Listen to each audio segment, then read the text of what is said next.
Bonjour à chacun et chacune de vous et encore désolé que cette séance ait pas lieu en présentiel à l'ICP dans notre salle habituelle.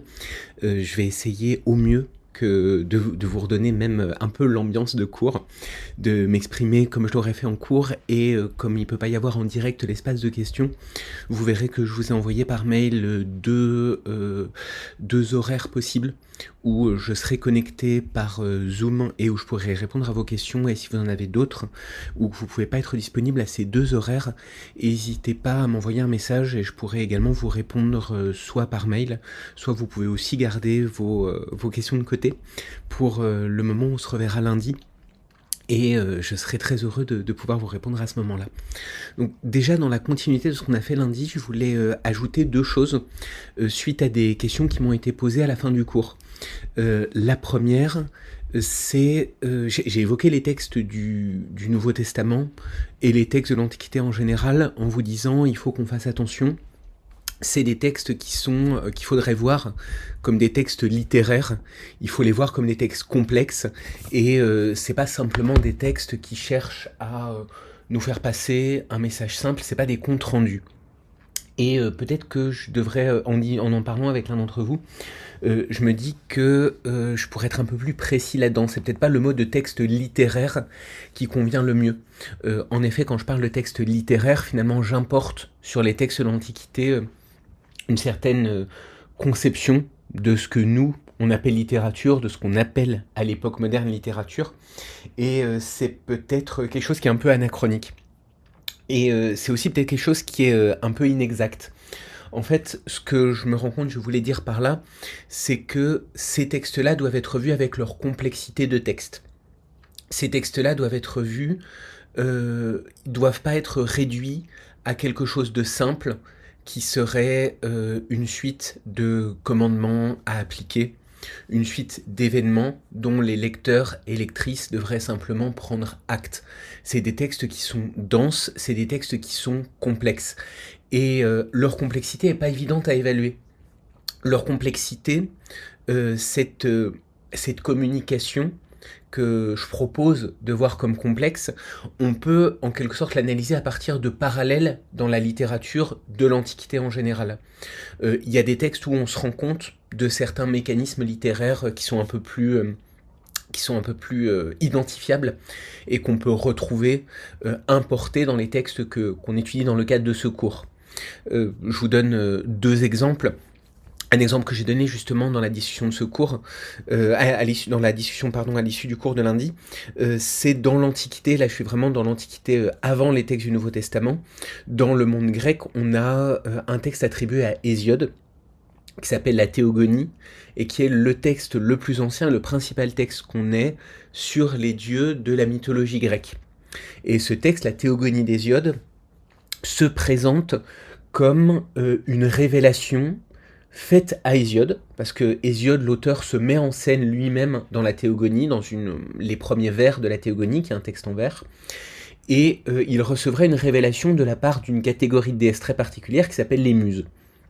Hésiode explique qu'il était en train de faire paître des brebis sur une montagne en Grèce, les Lycons, et qu'à ce moment-là, les Muses sont venues le voir et lui ont révélé un savoir sur les dieux, et c'est ce savoir sur les dieux et les déesses qui constitue ensuite la Théogonie. Simplement, les Muses lui disent aussi, avant de lui transmettre ce savoir, nous sommes les Muses, et nous pouvons dire des choses vraies ou des choses fausses, selon notre humeur du moment. Et ça, c'est très intéressant parce que ça veut dire que l'ensemble du texte peut être vu soit comme une vérité, soit comme un mensonge.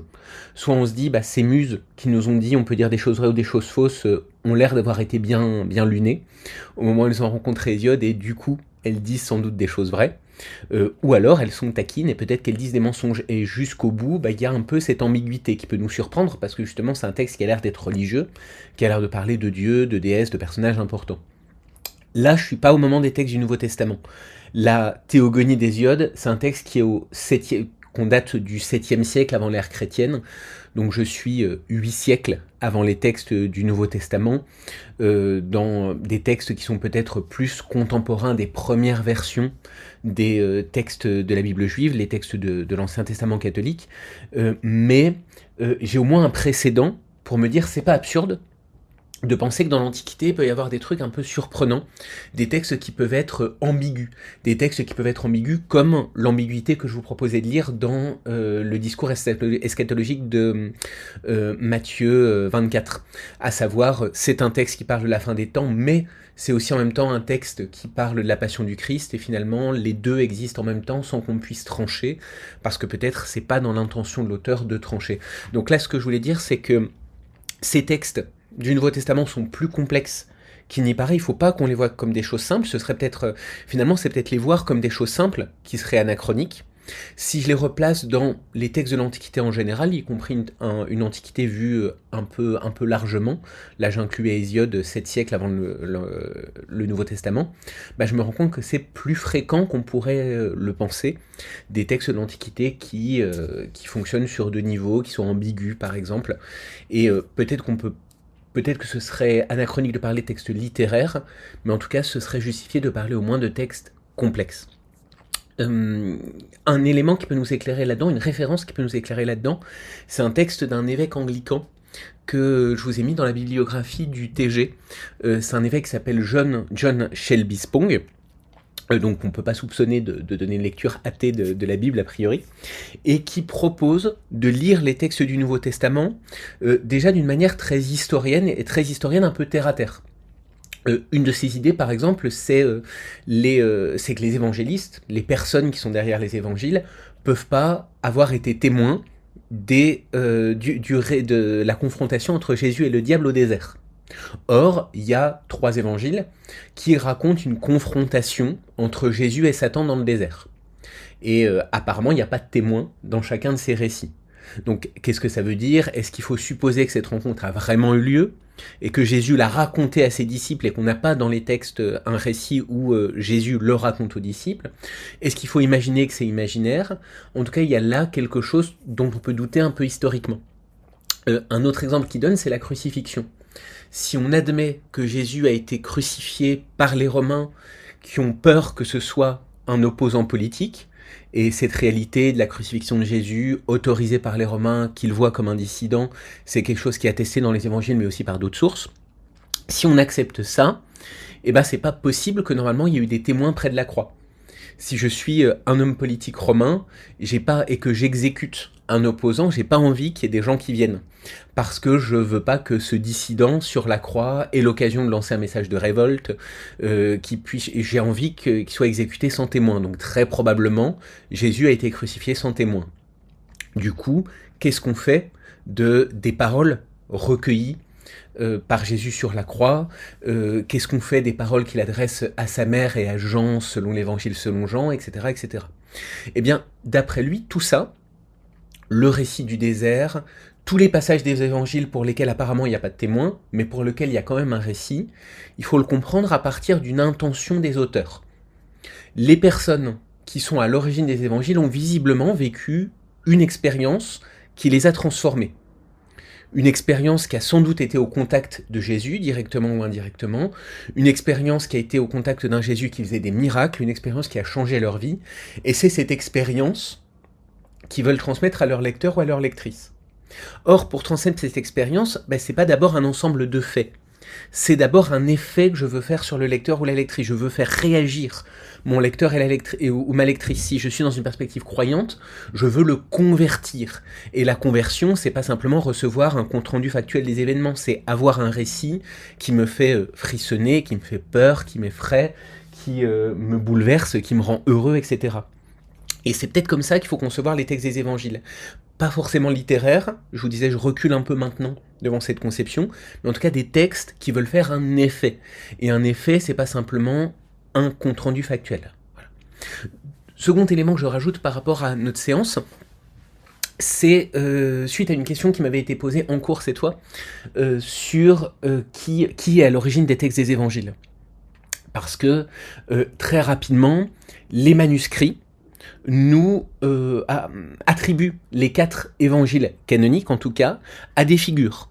Et on trouve des titres, évangiles selon Marc, selon Matthieu, selon Luc, selon Jean. Donc il y a au moins une tradition, et on va la retrouver dans le cours d'aujourd'hui, qui attribue chacun de ces textes à une figure.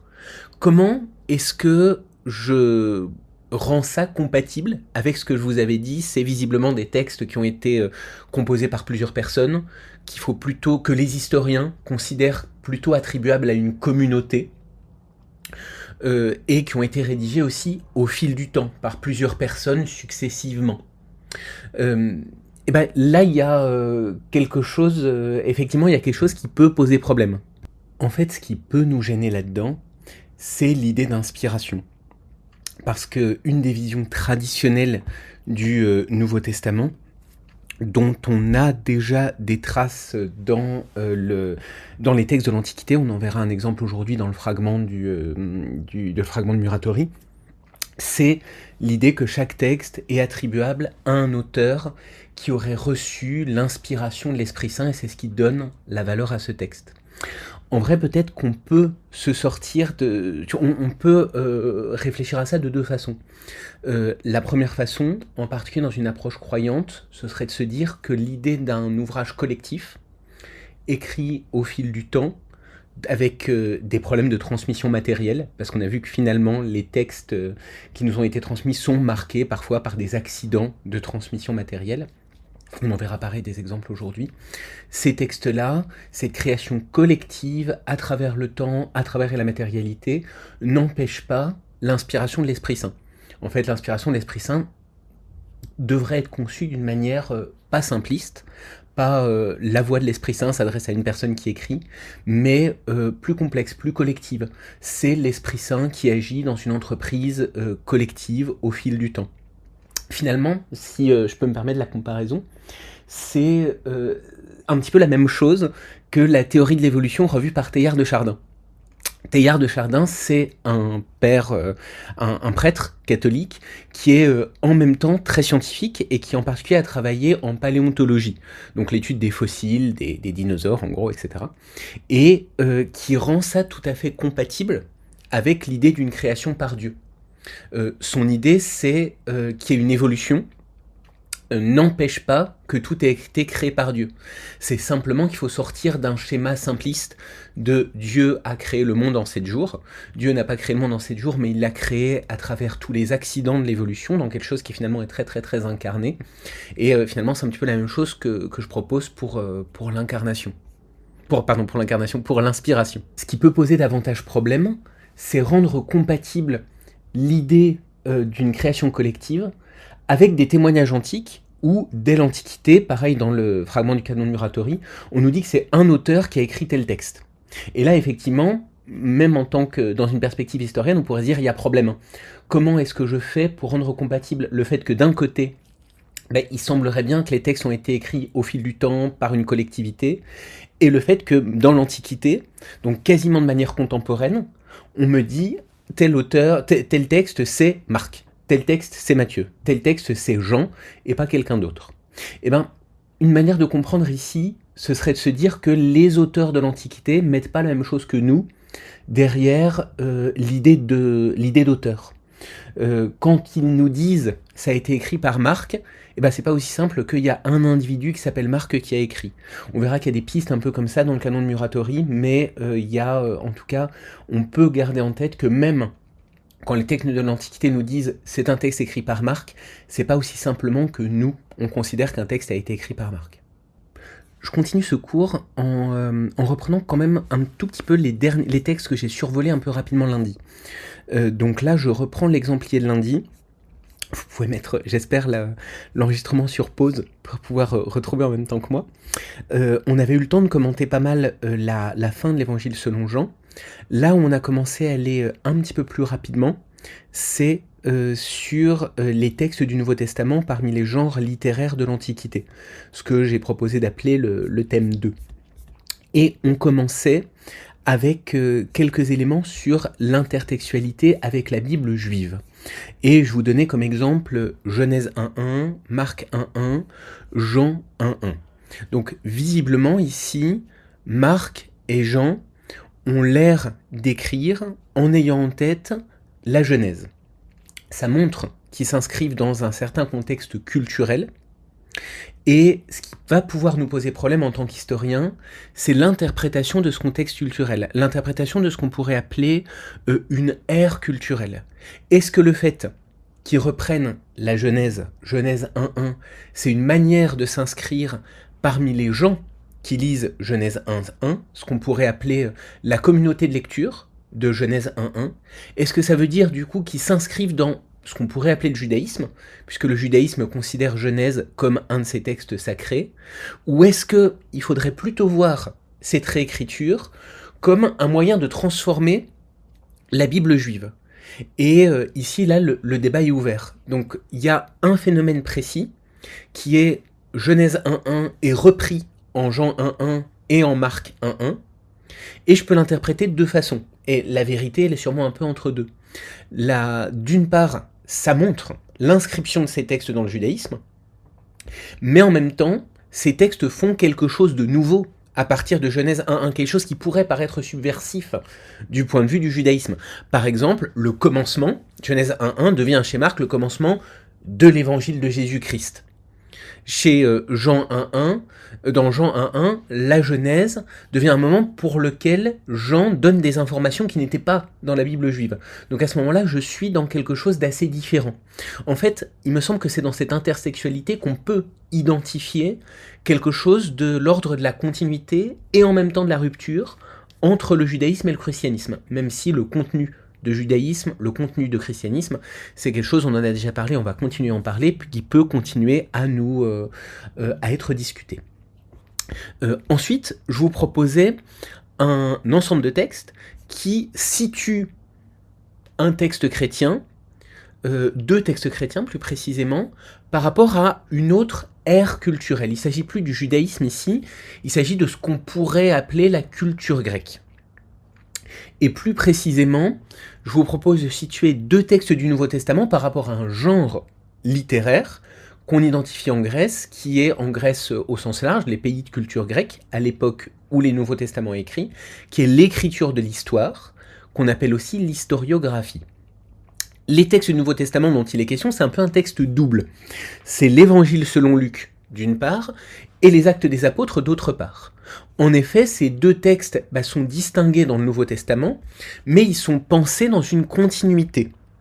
Si je regarde le début de ces deux textes, début d'Actes, j'avais consacré mon premier livre Théophile, Évangile selon Luc 1.1.4, je lis juste les dernières lignes, en écrire un récit ordonné, très honorable Théophile, afin que tu puisses constater la solidité des enseignements que tu as reçus. Donc les deux ouvrages sont adressés à Théophile, et le second acte fait référence à un premier livre, qui est sans doute l'Évangile selon Luc. Donc on a un cas unique de deux textes du Nouveau Testament qui fonctionnent en diptyque. Il y en a un qui est la suite de l'autre, en tout cas les deux sont pensés comme une unité. Et ces deux textes-là, me semble-t-il, fonctionnent un peu, ont des points communs en tout cas avec l'écriture de l'histoire en Grèce, l'historiographie en Grèce. Si vous regardez par exemple un début d'un de ces récits d'histoire, le début d'un de ces textes historiographiques, le début de la guerre du Péloponnèse de Thucydide, eh bien, on a aussi un auteur qui explique son intention de rendre compte de certains événements du passé. Or, c'est exactement ce que Luc veut aussi faire. Luc veut rendre compte de certains événements du passé. Alors la différence, c'est qu'il ne s'agit pas d'un récit de guerre, comme Thucydide, il ne s'agit pas d'événements vastes, comme Thucydide, il s'agit d'événements précis, plus ciblés, Jésus, ses apôtres, mais la démarche est la même. Et chez Thucydide, comme chez Luc, ça s'accompagne d'une mise en valeur d'un je. Thucydide donne son nom, Thucydide l'Athénien, ce que Luc ne fait pas.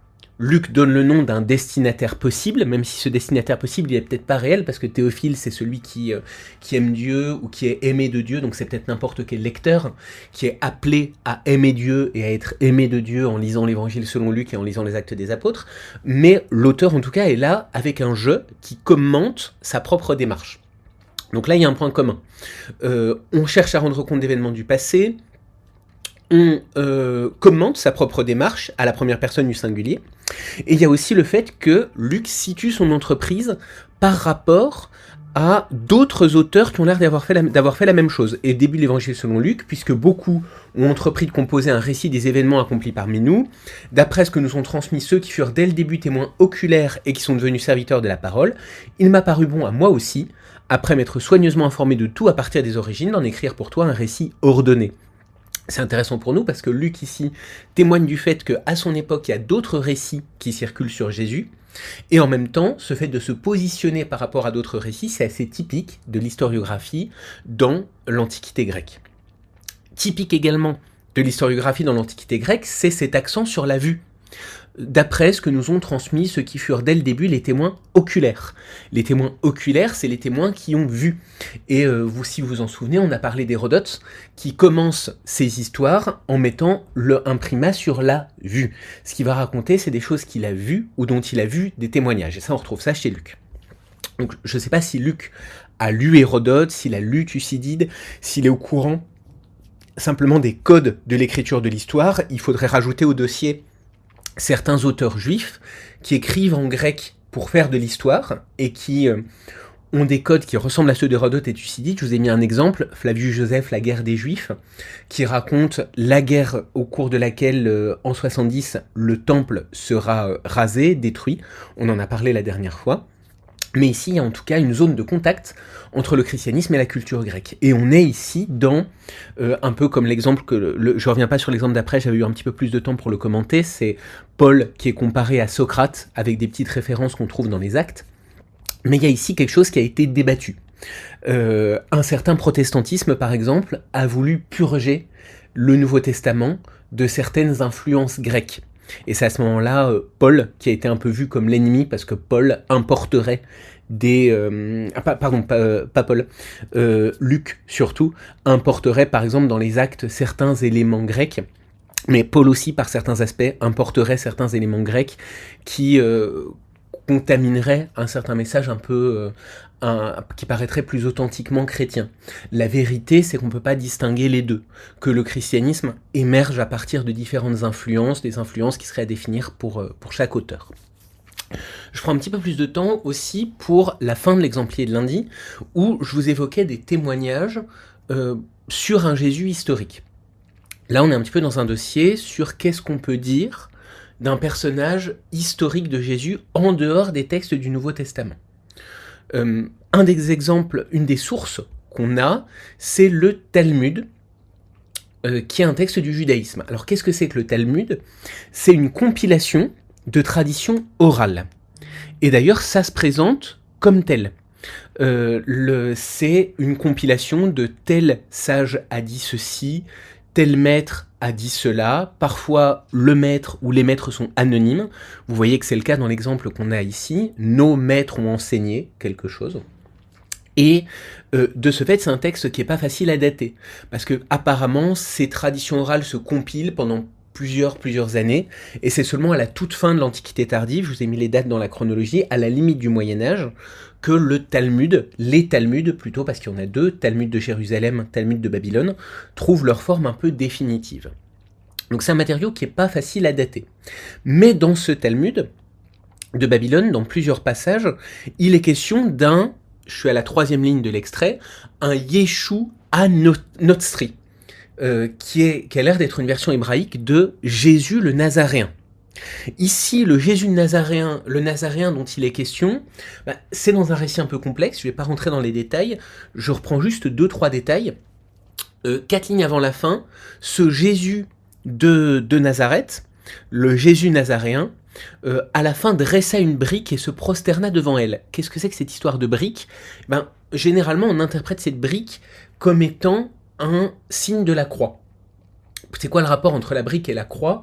Eh bien, l'idée derrière, ce serait que l'auteur du Talmud a en tête moins Jésus que les chrétiens de l'Antiquité qui se prosternent devant des croix en pierre.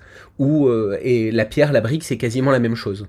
Donc là, on aurait un Jésus le Nazaréen qui a un rapport avec la croix. Ici, on ne parle pas de croix, mais de brique, et ça a l'air d'être un peu la même chose.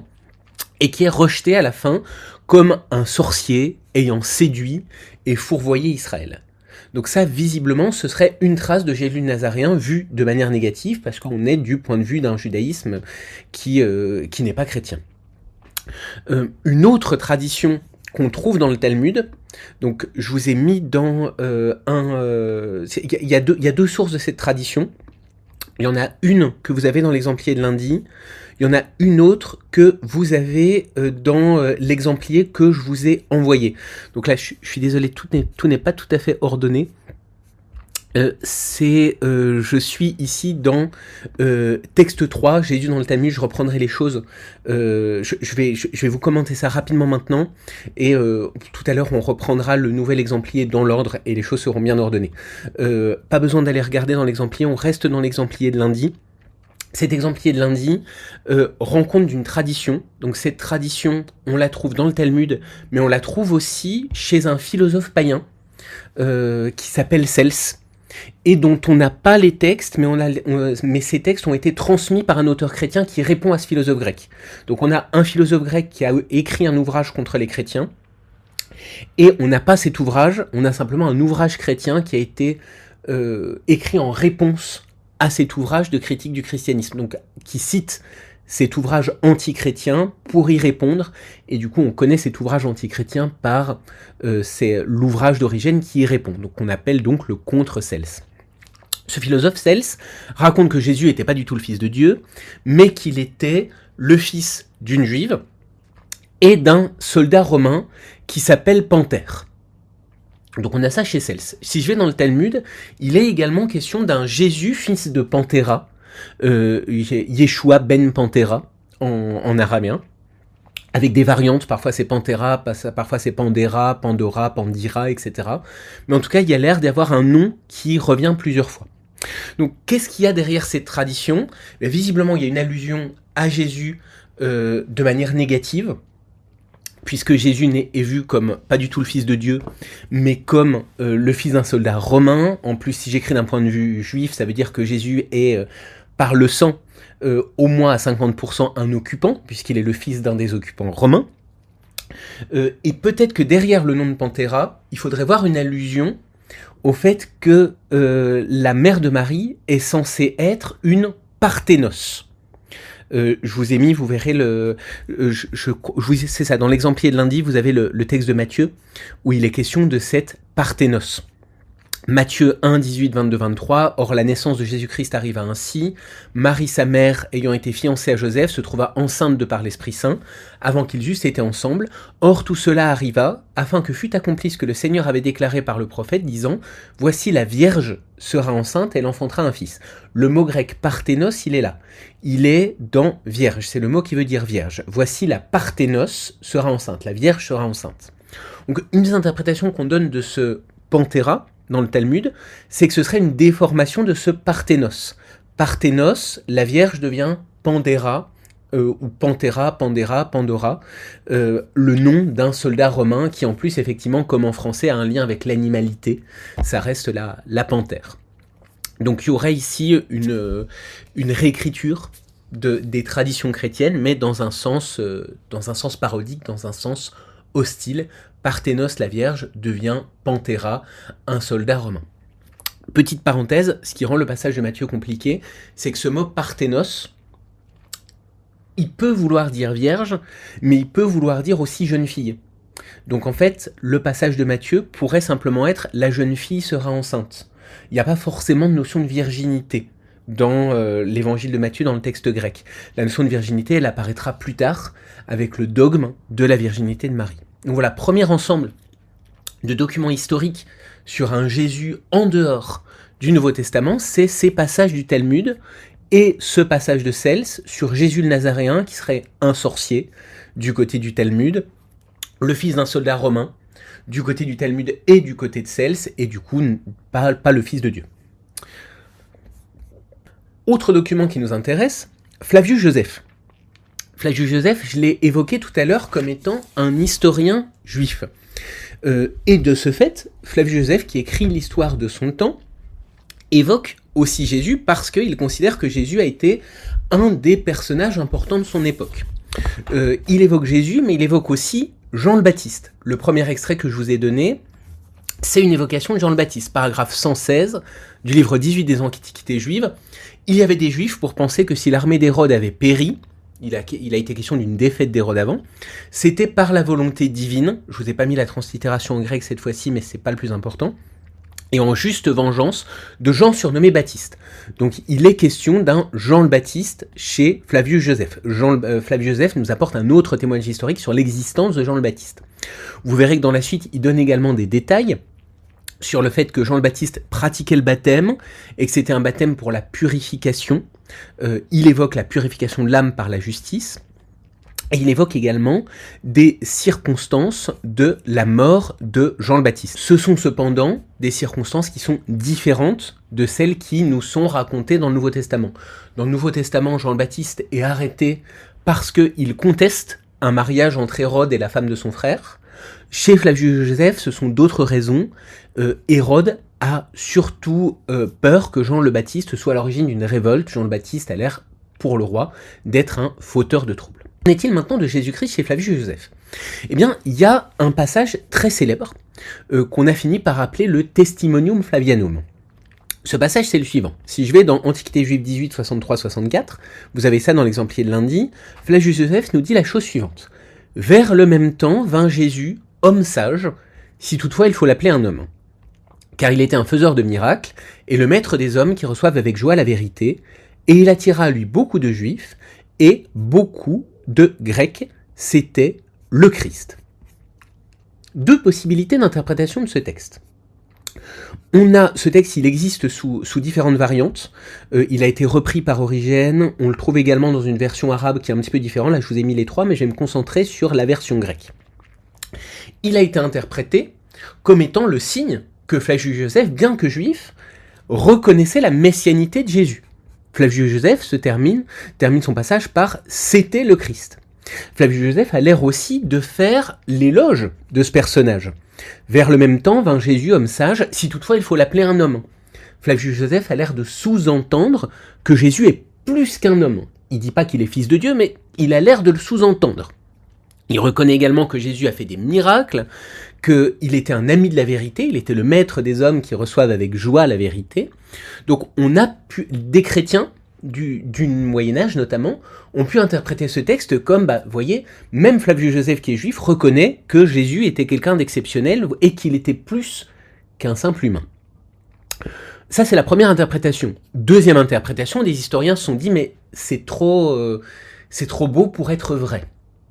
C'est trop beau pour être vrai, et donc ils ont fait l'hypothèse que ce passage-là n'était pas de Flavius Joseph, mais a été rajouté après coup par des auteurs chrétiens, qui ont inséré quelques phrases qui montreraient dans Flavius Joseph une crypto-foi chrétienne. Donc première hypothèse, Flavius Joseph reconnaît la messianité de Jésus, voire sa divinité. Deuxième hypothèse, c'est un passage qui est faux. C'est un passage qui a été inséré par des chrétiens. Troisième hypothèse que je vous donne, et vous pourrez trancher entre les trois, selon ce qui vous paraît le plus convaincant, peut-être que ce passage n'est pas si élogieux que ça. Donc là, je reprends les éléments d'un historien qui a proposé d'analyser ce passage de la manière suivante. Donc je reprends le passage mot à mot. Vers le même temps vint Jésus, homme sage, si toutefois il faut l'appeler un homme. Jusque-là, les deux premières interprétations lisent ce passage avec, dans l'idée de homme, l'humanité. Or, le mot grec qui est employé là, c'est pas homme au sens d'humain, c'est homme au sens de homme de sexe masculin, mâle, si on veut. Contrairement au français, le grec marque la distinction entre les deux. Humain, c'est anthropos, comme dans anthropologie. Homme masculin, c'est aner, andre.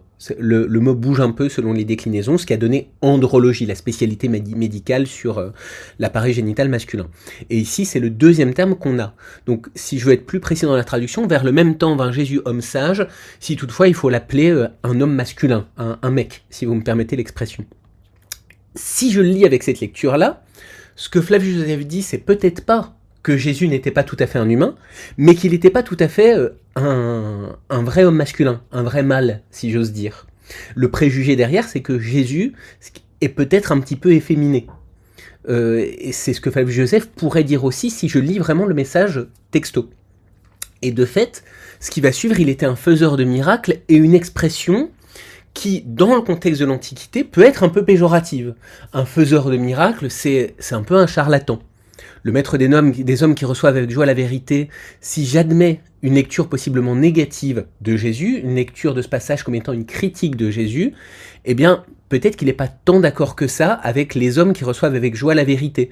Peut-être que les hommes qui reçoivent avec joie la vérité, c'est des hommes qui reçoivent la vérité joyeusement, comme des bénis oui-oui, un peu naïvement. Et il attira à lui beaucoup de juifs et beaucoup de grecs, c'était le Christ. C'était le Christ, je pourrais l'interpréter comme, voilà ce que ces gens-là prétendaient être le Christ, un efféminé charlatan. Donc 3 interprétations possibles: Flavius Joseph crypto-chrétien, Flavius Joseph qui n'écrit pas ce passage, c'est un chrétien qui l'ajoute après coup, Flavius Joseph anti-chrétien, parce que si je lis ce passage comme un peu ironique, c'est peut-être plus une critique du Christ qu'autre chose. Donc là, c'est un autre des passages de textes contemporains du Nouveau Testament qui parleraient de Jésus comme une figure historique. Je prends maintenant l'exemplier que je joins à cet enregistrement. Je vous ai mis complément sur le cours précédent. Donc je vous ai donné quelques éléments sur l'exemplier la semaine dernière. Quelqu'un m'avait posé une question sur le fragment de Muratori. Donc je vous propose de le parcourir ensemble, en particulier parce qu'il est dans le TG et que j'ai pas envie que vous fassiez le travail de TG en étant un peu démuni. Donc je vous donne quelques éléments sur ce texte qui est un peu complexe d'interprétation. Et je vous ai mis quelques éléments en gras, c'est ces éléments en gras que je vais commenter avec vous. Premier élément que j'ai mis en gras, c'est les 3 petits points du début. Les 3 petits points du début, c'est fragment de Muratori. On commence avec le 3e livre de l'évangile, ce qui sous-entend qu'il y a 2 livres des évangiles avant. On peut supposer que c'est Marc-Matthieu, mais on peut juste le supposer, parce que le fragment de Muratori, c'est un fragment. Donc il nous manque le début. On commence avec Luc dans cet ensemble de textes canoniques que le fragment de Muratori a l'air de rassembler. Qu'est-ce qu'on nous dit sur Luc ? 3e livre de l'évangile selon Luc. Luc, ce médecin, après l'ascension du Christ, alors que Paul l'avait pris auprès de lui en tant qu'expert en droit, en son nom, pense-t-on, écrivit. Donc là, on a un premier élément qui nous permet de revenir sur cette question d'auteur. J'évoquais au début de cet enregistrement les difficultés d'attribution des textes. Et je vous disais, peut-être que dans l'Antiquité, quand on dit c'est l'évangile selon Marc, ça ne veut pas dire forcément qu'il y a un type appelé Marc qui s'est posé à sa table de travail et qui a écrit son texte. Là, par exemple, on nous dit que Luc a écrit, mais qu'il a écrit au nom de Paul. Donc, en quelque sorte, le fragment de Muratori nous présente ce texte comme étant écrit à la fois par Paul et par Luc. En tout cas, il est écrit par Luc de la part de Paul. Il y a un premier élément qui nous amène à considérer que pour ces textes-là, c'est pas la même notion d'auteur, d'autrice, que celle qu'on peut avoir maintenant en 2025. Problème de Luc, il n'avait pourtant pas vu lui-même le Seigneur dans la chair. Donc ça, c'est intéressant, parce que on se rend compte que comme chez Hérodote, comme chez Luc, qui explique s'appuyer sur des témoins oculaires, eh bien pour l'auteur du fragment de Muratori aussi, il y a un primat qui doit être celui de la vue. Donc là, Luc n'a pas vu les événements, mais ce qui est important, c'est qu'il rend compte du témoignage de certaines personnes qui auraient vu les événements. En tout cas, le critère d'évaluation de la vérité, ça reste la vue ici. Élément important sur l'évangile de Jean. Qu'est-ce qu'on nous dit sur l'évangile de Jean ? 4e livre des évangiles de Jean, l'un de ses disciples. À ses codisciples et aux évêques qui l'exhortaient, il dit « Jeûnez avec moi un triduum, 3 jours ».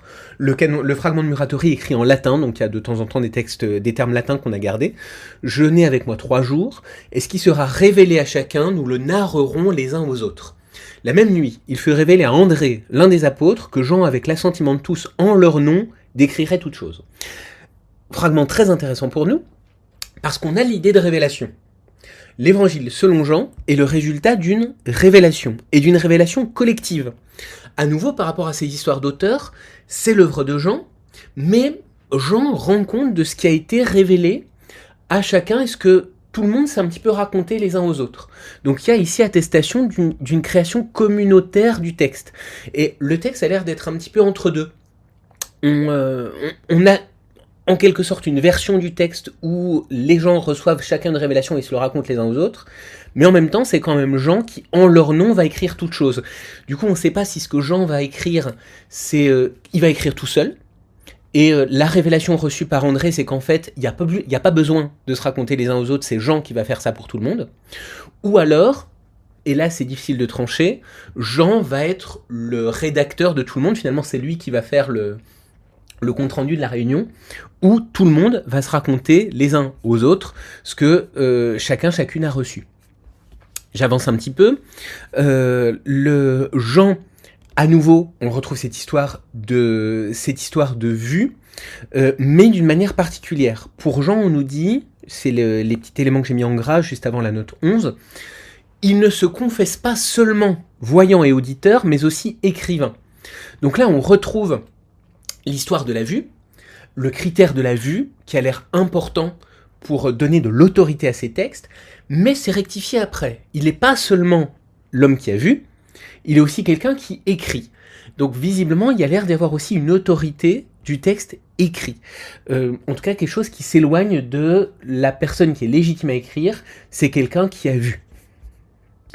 Pour tenir dans la limite du temps qui aurait été celui du cours, je vais directement en bas de la page, excusez-moi, il s'agit de la page 2. En bas de la page 2, j'arrive à peu près à la fin du fragment de Muratori, et il est question à ce moment-là de 2 apocalypses. Nous, on n'en connaît qu'une. On a seulement l'apocalypse de Jean. Là, il est question d'une apocalypse de Pierre, qui est de fait attestée par la tradition manuscrite.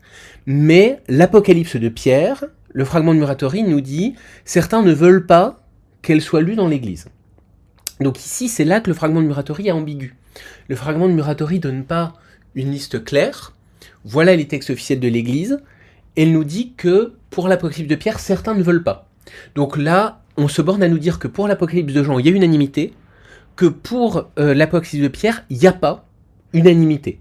Et ça a l'air d'être un des critères de choix des textes. Tous les chrétiens, en tout cas ceux que connaît l'auteur du fragment, ne sont pas d'accord pour ça. Un autre critère, c'est le côté nouveau. Le pasteur d'Hermas, dont on reparlera tout à l'heure, est un texte qui a été écrit bien plus récemment. Donc il est plus récent que Marc, Matthieu, Luc, Jean, les épîtres de Paul, etc. Conséquence, il convient sans doute de le lire, mais il ne peut être rendu public au peuple dans l'Église, ni entre les prophètes, ni entre les apôtres à la fin des temps. Donc c'est un texte qui peut être lu, mais pas dans le cadre communautaire. Et c'est un des éléments qui va conduire à exclure aussi certains des derniers textes. Certains des derniers textes sont attribués à des personnages dont on va voir qu'ils sont négatifs. C'est des personnages qui sont vus comme extérieurs, comme des dissidents par rapport à l'Église, Valentin, Miltiade, Marcion, etc. Mais autre critère qui intervient aussi, c'est à nouveau ce critère de la nouveauté. Ils ont écrit un nouveau livre de psaumes, et le fait que ce soit nouveau, ça pose problème. Donc qu'est-ce qu'on retient de ce fragment de Muratori ? D'une part que la liste ne correspond pas exactement, mais aussi que c'est une liste mouvante. Et c'est une liste qui a l'air d'être mouvante à propos de 3 critères. Il y a des textes qui sont exclus parce que c'est des textes qui sont le fait de dissidents chrétiens. On va revenir là-dessus, Valentin, Miltiade, Marcion, etc. Deuxième critère, il y a des textes qui sont trop récents. Et visiblement, ça a l'air de les rendre moins officiels que les autres. Le pasteur d'Hermas, le nouveau livre de psaumes pour Marcion. Troisième critère, il n'y a pas unanimité. Il y a unanimité pour l'Apocalypse de Jean, il n'y a pas unanimité pour l'Apocalypse de Pierre. J'avance un petit peu toujours dans cet exemplier. J'évoquais à nouveau tout à l'heure le fait que ces textes doivent être lus comme des textes complexes. Et j'évoquais aussi le rapport avec la Bible juive. Et bien justement, ce rapport avec la Bible juive aussi, il rend compte de la complexité de ces textes. Je vous en donne 2 exemples empruntés à Marc. Premier exemple, le tout début de l'évangile selon Marc. Je suis juste après cette histoire de commencement de l'évangile de Jésus-Christ en Marc 1.1. Donc l'évangile selon Marc commence par cette formule, commencement de l'évangile de Jésus-Christ, et il poursuit de la manière suivante. Comme il est écrit chez le prophète Isaïe, « Voici j'envoie mon messager devant ton visage, qui préparera ton chemin. Voix de celui qui crie dans le désert, préparez le chemin du Seigneur, rendez droit ses chemins. » Problème, je vais dans le livre d'Isaïe, il n'y a pas du tout cette citation-là. Isaïe ne dit jamais « Voici j'envoie mon messager devant ton visage, qui préparera ton chemin. Voix de celui qui crie dans le désert, préparez le chemin du Seigneur, rendez droit ses chemins. » La seule chose que je trouve c'est Isaïe, vous l'avez à la fin du tableau, c'est voix de celui qui crie dans le désert, préparez le chemin du Seigneur, rendez droit les chemins de notre Dieu. Mais ce qui se précède, c'est pas chez Isaïe. Je le trouve un peu chez Malachie, un peu chez Exode, mais pas chez Isaïe. Est-ce que ça veut dire que Marc est en train de nous raconter n'importe quoi ? Parce qu'il n'est pas du tout écrit chez le prophète Isaïe qu'il y a ça. Est-ce qu'il avait une autre version que nous d'Isaïe ? La question est ouverte. 2 interprétations, soit il avait une autre version d'Isaïe que nous, et ce qui explique que notre texte à nous ne correspond pas, mais peut-être que son texte d'Isaïe correspondait, soit il y a quelque chose d'un peu complexe. Ce qui veut dire par « il est écrit chez le prophète Isaïe », c'est que Isaïe dit ça, mais il sous-entend aussi ce qu'on trouve chez Malachie et Exode. Donc il y a ici en tout cas un travail de la Bible juive qui est plus complexe que juste « je cite ». Parenthèse, ça me permet de vous donner un exemple des variations entre les manuscrits et de la manière dont on les travaille. Dans certains manuscrits, la difficulté n'existe pas. En effet, pour certains manuscrits de Marc, on a « il est écrit chez les prophètes ». Et à ce moment-là, le problème est résolu. Il est écrit chez les prophètes, ben oui, le début est chez le prophète Malachie, la fin est chez le prophète Isaïe. Marc ne se trompe pas, tout va bien. Comment on travaille ça ? Là, vraiment, je vous donne un peu, dans cette initiation à l'histoire antique qu'on a dans ce cours, un exemple très concret de comment travaillent les historiens. On a deux variantes. Comme il est écrit chez le prophète Isaïe, comme il est écrit chez les prophètes. Laquelle est la plus ancienne ? Eh bien, on essaie de réfléchir. Qu'est-ce qui est le plus naturel ?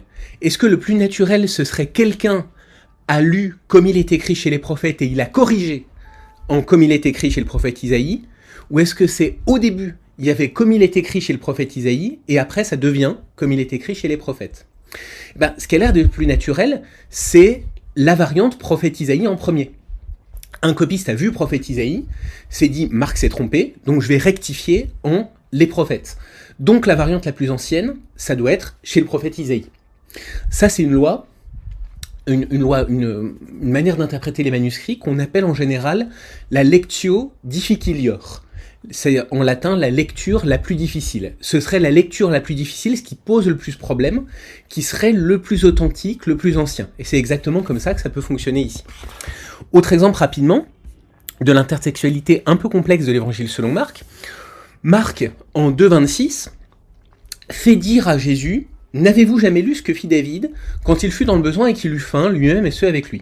Comment il entra dans la maison de Dieu, avec Abiathar comme grand prêtre, mangea les pains de la présentation qui n'est pas permis de manger sauf aux prêtres, et en donna aussi à ceux qui étaient avec lui. » Voilà ce que nous dit Marc. Je vais regarder dans la Bible juive. Le problème dans la Bible juive, c'est qu'on a effectivement un récit qui ressemble à ça. Avec David qui mange des pains qui normalement devraient être consacrés à Dieu et que normalement il ne devrait pas avoir le droit de manger. C'est en 1 Samuel 21, 2, 7. 1 Samuel dans la traduction grecque, ça s'appelle 1 roi. Il y a un petit dégalage ici qui ne nous concerne pas dans le cadre de ce cours. Sauf que dans ce récit, il n'y a pas d'Abiathar. Il n'y a pas de grand prêtre non plus. Le personnage qui fait face à David, c'est pas le grand prêtre Abiathar, c'est le prêtre Ahimelech. Et autre détail, Marc fait dire à Jésus que David a donné de ses pains à ses compagnons et il n'y a pas de trace de ça dans 1 Samuel. Donc il y a un décalage ici que je peux travailler de deux façons à nouveau. Soit Marc a pas le même récit sur David que nous, il n'a pas la même version de 1 Samuel 21 que nous. Soit ça ne le dérange pas de retravailler et transformer la Bible juive dans un sens qui ici peut l'arranger un petit peu. Je pourrais même aller plus loin. Abiathar, c'est la seule figure positive de grand prêtre qu'on ait dans l'évangile selon Marc, parce que les grands prêtres contemporains de Jésus vont le mettre à mort. Et cette histoire de David qui donne des pains à ses compagnons, c'est très cohérent avec Jésus qui multiplie les pains pour ses compagnons, qui donne son corps à manger à travers le pain, etc. Voilà. Ensuite, vous avez les textes du Talmud où il est question de Jésus ben Pantera, Yeshua ben Pantera, Yeshua ben Pantiri. Et j'en arrive enfin au thème de cette deuxième séance. Le thème de cette deuxième séance, ce serait réfléchir à des concepts et à des catégories historiques qu'on utilise pour le christianisme ancien. Il va y avoir deux thèmes. Le premier, ce sera christianisme, judaïsme, paganisme. C'est quoi la pertinence de ces catégories ? Et le second thème, ce sera sur des histoires d'apocryphes, de gnostiques, d'hétérodoxes. Donc première partie, christianisme, judaïsme, paganisme. Je reviens rapidement sur quelques textes qu'on a déjà lus ensemble lundi, à savoir le premier texte où il est question de christianisme. C'est chez Ignace d'Antioche. Je vous rappelle que le christianisme y apparaît comme une manière de vivre, et une manière de vivre qui est opposée au judaïsme, et incompatible avec le judaïsme. Je ne peux pas vivre dans le christianisme, c'est-à-dire vivre selon les préceptes du Christ, et judaïser. Derrière, on a une conception du judaïsme que j'ai dans le second livre des Maccabées, où le judaïsme est une manière de vivre aussi, opposée à la manière de vivre grecque. Je commente un tout petit peu ce passage que vous aviez déjà dans l'exemplier de la semaine dernière. Il intervient dans un moment où un souverain de culture grecque veut installer des institutions grecques en Judée, Il installe un gymnase, il installe un recensement, il veut instaurer une manière de vivre qui n'est pas celle des Juifs et qui s'appelle ici l'hellénisme. Donc l'hellénisme, ce serait la manière de vivre comme les Hellènes, et les Hellènes, c'est les Grecs. Contre ça, des hommes courageux vont se battre pour préserver la façon de vivre des Juifs, donc le judaïsme. Donc ça, judaïsme, christianisme, c'est des manières de vivre. Manière de vivre selon les lois juives, manière de vivre selon le Christ. J'ajoute le paganisme. Paganisme, c'est un concept qu'il faut manier de manière prudente, parce que qu'est-ce que ça veut dire paganisme? Je vous ai mis les quelques éléments d'étymologie qu'on peut avoir. Paganisme, ça vient de paganus, de village, de la campagne, et aussi civil. De ce fait, le paganisme, ça peut être deux interprétations possibles. C'est un truc de gens de la campagne, donc c'est une manière négative de parler des croyances grecques, latines, romaines et autres, comme étant des superstitions campagnardes. Si vous me permettez l'expression, paganisme, littéralement, ça veut dire croyance de plouc, quelque chose comme ça. Donc c'est très négatif. Donc c'est un terme que je peux pas employer comme ça, comme catégorie historique, parce qu'à l'origine, c'est un terme négatif qui vient du christianisme. Autre interprétation possible, chez Tertullien, un auteur chrétien qui écrit en latin, on trouve une opposition entre les pagani, les paysans, et les soldats du Christ, avec peut-être l'idée que derrière paysans, il y a les gens qui combattent, pas les civils, si vous voulez. Donc il y a en tout cas ici encore une conception qui est très chrétienne. Comment ça fonctionne entre les chrétiens et les juifs, entre le christianisme et le judaïsme dans l'Antiquité?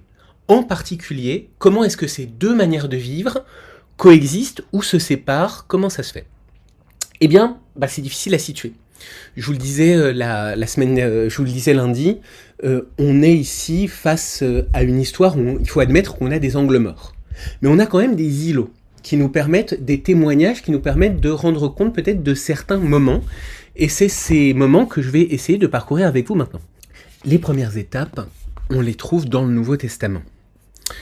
Il est question, par exemple en Galates, d'un débat en ce qui concerne un des marqueurs du judaïsme, à savoir certains interdits alimentaires. Ce débat, il a l'air d'opposer Pierre et Paul.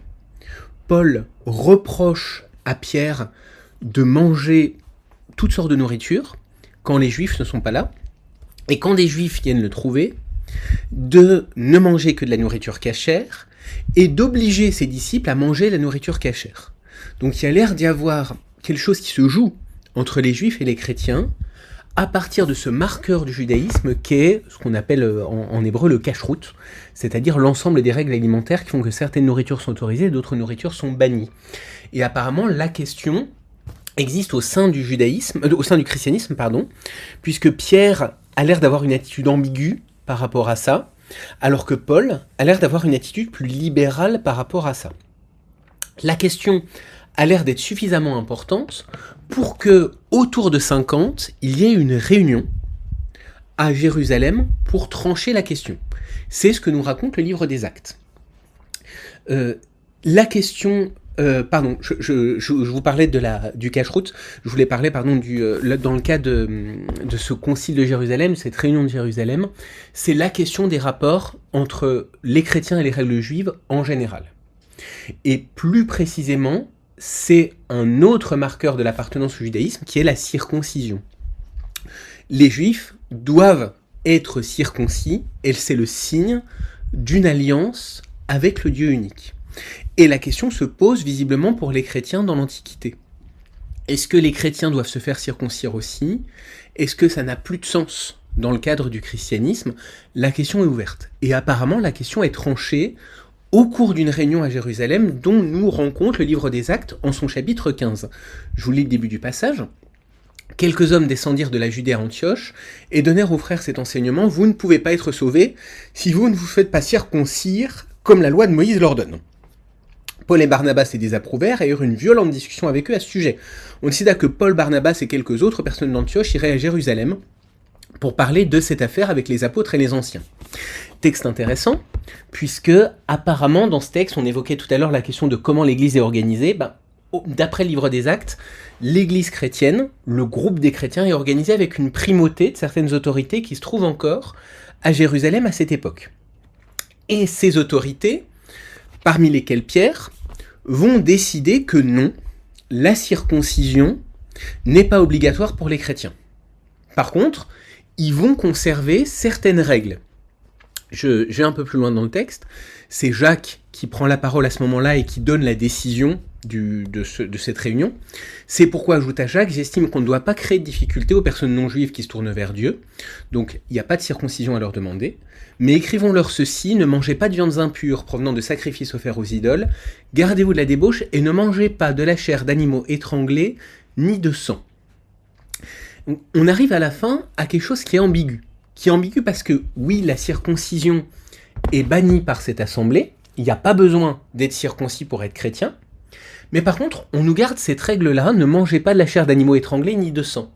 Or, cette histoire de sang, c'est une règle de la nourriture pure selon le judaïsme. C'est une des règles du cache-route. La nourriture cachère, elle n'a pas de sang. Le sang est censé être réservé à Dieu, d'après les règles de la loi de Moïse. Donc, la nourriture cachère, entre plein d'autres choses, c'est une nourriture où il n'y a pas de sang à l'intérieur, qui a été égorgé d'une certaine façon. Donc cette réunion qui a lieu à Jérusalem a l'air de dire qu'on enlève une partie du judaïsme, il n'y a pas de circoncision, mais on en garde quand même, puisqu'il y a cette règle de pureté alimentaire qui est conservée, et qui va être répétée, vous verrez, à la fin du texte. Donc là, on a deux événements, l'un dont nous rend compte Galate, l'autre dont nous rend compte les Actes, qui concerne le rapport entre judaïsme et christianisme, plus exactement est-ce que le christianisme reste inclus dans le judaïsme ou pas, et qui se joue autour d'une part la nourriture cachère, d'autre part la circoncision. Et ce qui est intéressant, c'est que les deux textes ont l'air de nous donner des points de vue un peu différents. Galate, en effet, exclut complètement les règles de pureté alimentaire du judaïsme, il exclut complètement le cache-route, mais le texte des Actes exclut la circoncision, mais tout en gardant certaines règles du cache-route. Donc, qu'est-ce qu'on tire de ces textes ? Avec prudence, que visiblement, le passage, pas passage, mais la rupture entre le judaïsme et le christianisme a l'air de se faire autour de la circoncision et de la nourriture et de la pureté alimentaire, mais que les textes qu'on a sont ambigus à ce sujet. À la fin de l'Antiquité, on arrive à un moment donné où la circoncision n'a plus lieu d'être dans le christianisme, le cache-route n'a plus lieu d'être dans le christianisme, mais il y a l'air d'y avoir eu des positions un petit peu flottantes, dont par exemple le texte d'Acte 15 nous rend compte. Autre moment, un peu ambigu aussi, on sait qu'entre 70 et 85, il y a eu une réunion du côté du judaïsme à Yavne. Cette réunion... il faudrait que j'emploie le mode réunion avec prudence. Pourquoi ? Parce que pendant très longtemps, on a identifié cette assemblée d'Yavne à une réunion unique qui aurait eu lieu à un moment donné. Il y aurait eu à un moment donné une réunion solennelle des représentants du judaïsme de l'époque pour fixer un certain nombre de décisions. Mais avec le recul, les historiens auraient plutôt tendance à dire que c'est pas un événement, équivalent à un concile par exemple, mais ce serait plutôt une assemblée qui petit à petit, au fil des années, se serait installée à Yavne et au fil des années aurait mis en place certaines réformes au sein du judaïsme. Mais c'est pas un événement aussi solennel que la manière dont on a commencé à interpréter. Donc c'est pas un événement unique, mais il y a eu visiblement une assemblée d'autorités juives à Yavne qui, au fil du temps, pendant peut-être une dizaine d'années, a installé un certain nombre de bases du judaïsme après certains événements de l'Antiquité. En effet, ces différentes réunions de Yavne, cette assemblée de Yavne qui visiblement a pris des décisions pendant plusieurs années, doit refonder le judaïsme. Parce que je vous rappelle, en 70, il s'est passé un événement majeur pour le judaïsme, qui est la destruction du temple de Jérusalem.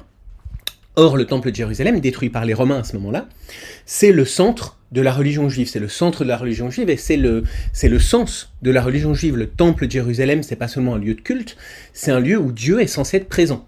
Il y a une salle spéciale au centre du temple de Jérusalem, le Saint des Saints, où Dieu est censé être présent. Donc, comment on fait pour être juif quand le lieu de la présence de Dieu a disparu ? C'est ce qu'on essaie de définir à Yavne, justement. Donc c'est à Yavne, par exemple, qu'on va petit à petit créer le système des synagogues. C'est-à-dire que désormais, le judaïsme ne va plus avoir pour centre le temple de Jérusalem, qui n'existe plus, mais il va être centré sur des assemblées qui vont avoir lieu un certain jour de la semaine, où on va lire la Bible, où on va la commenter. Ce qui s'installe aussi à ce moment-là, c'est un canon de la Bible juive. Visiblement, la Bible juive est encore assez flottante à cette époque. C'est à ce moment-là qu'on va décider, la Bible juive, c'est ces livres-là, et pas les autres.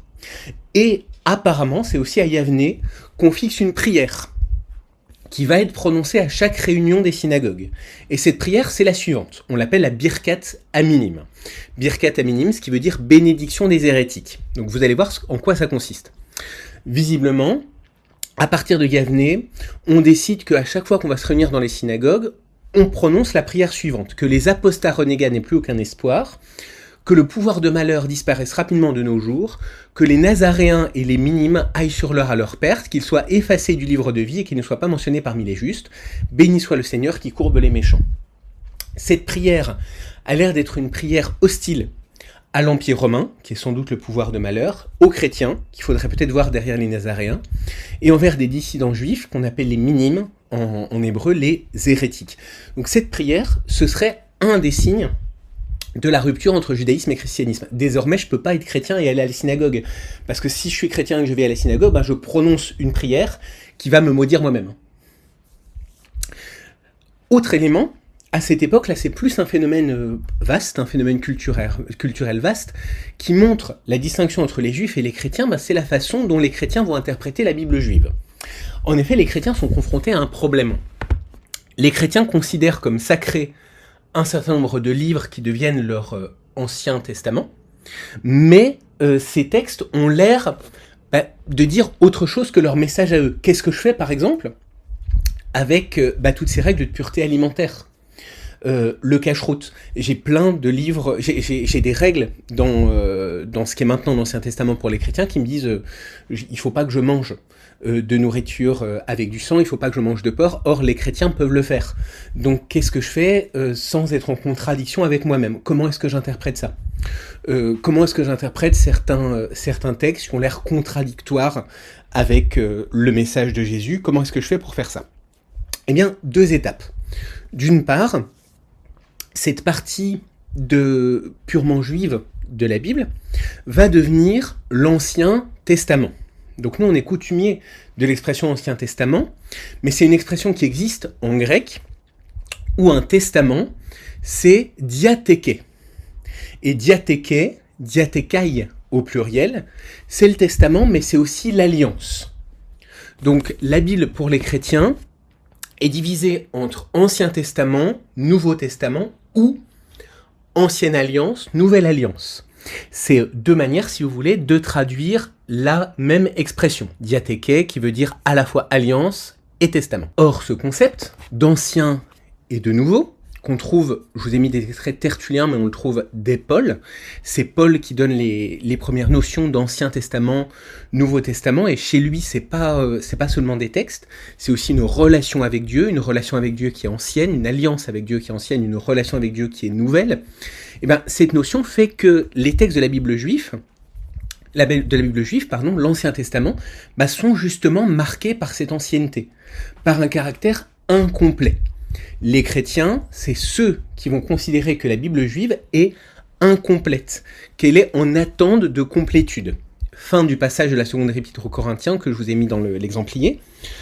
Leurs entendements, ceux des Juifs, ont été endurcis, car jusqu'à aujourd'hui, ce même voile demeure à la lecture de l'Ancienne Alliance, de l'Ancien Testament, sans être levé, car c'est en Christ qu'il disparaît.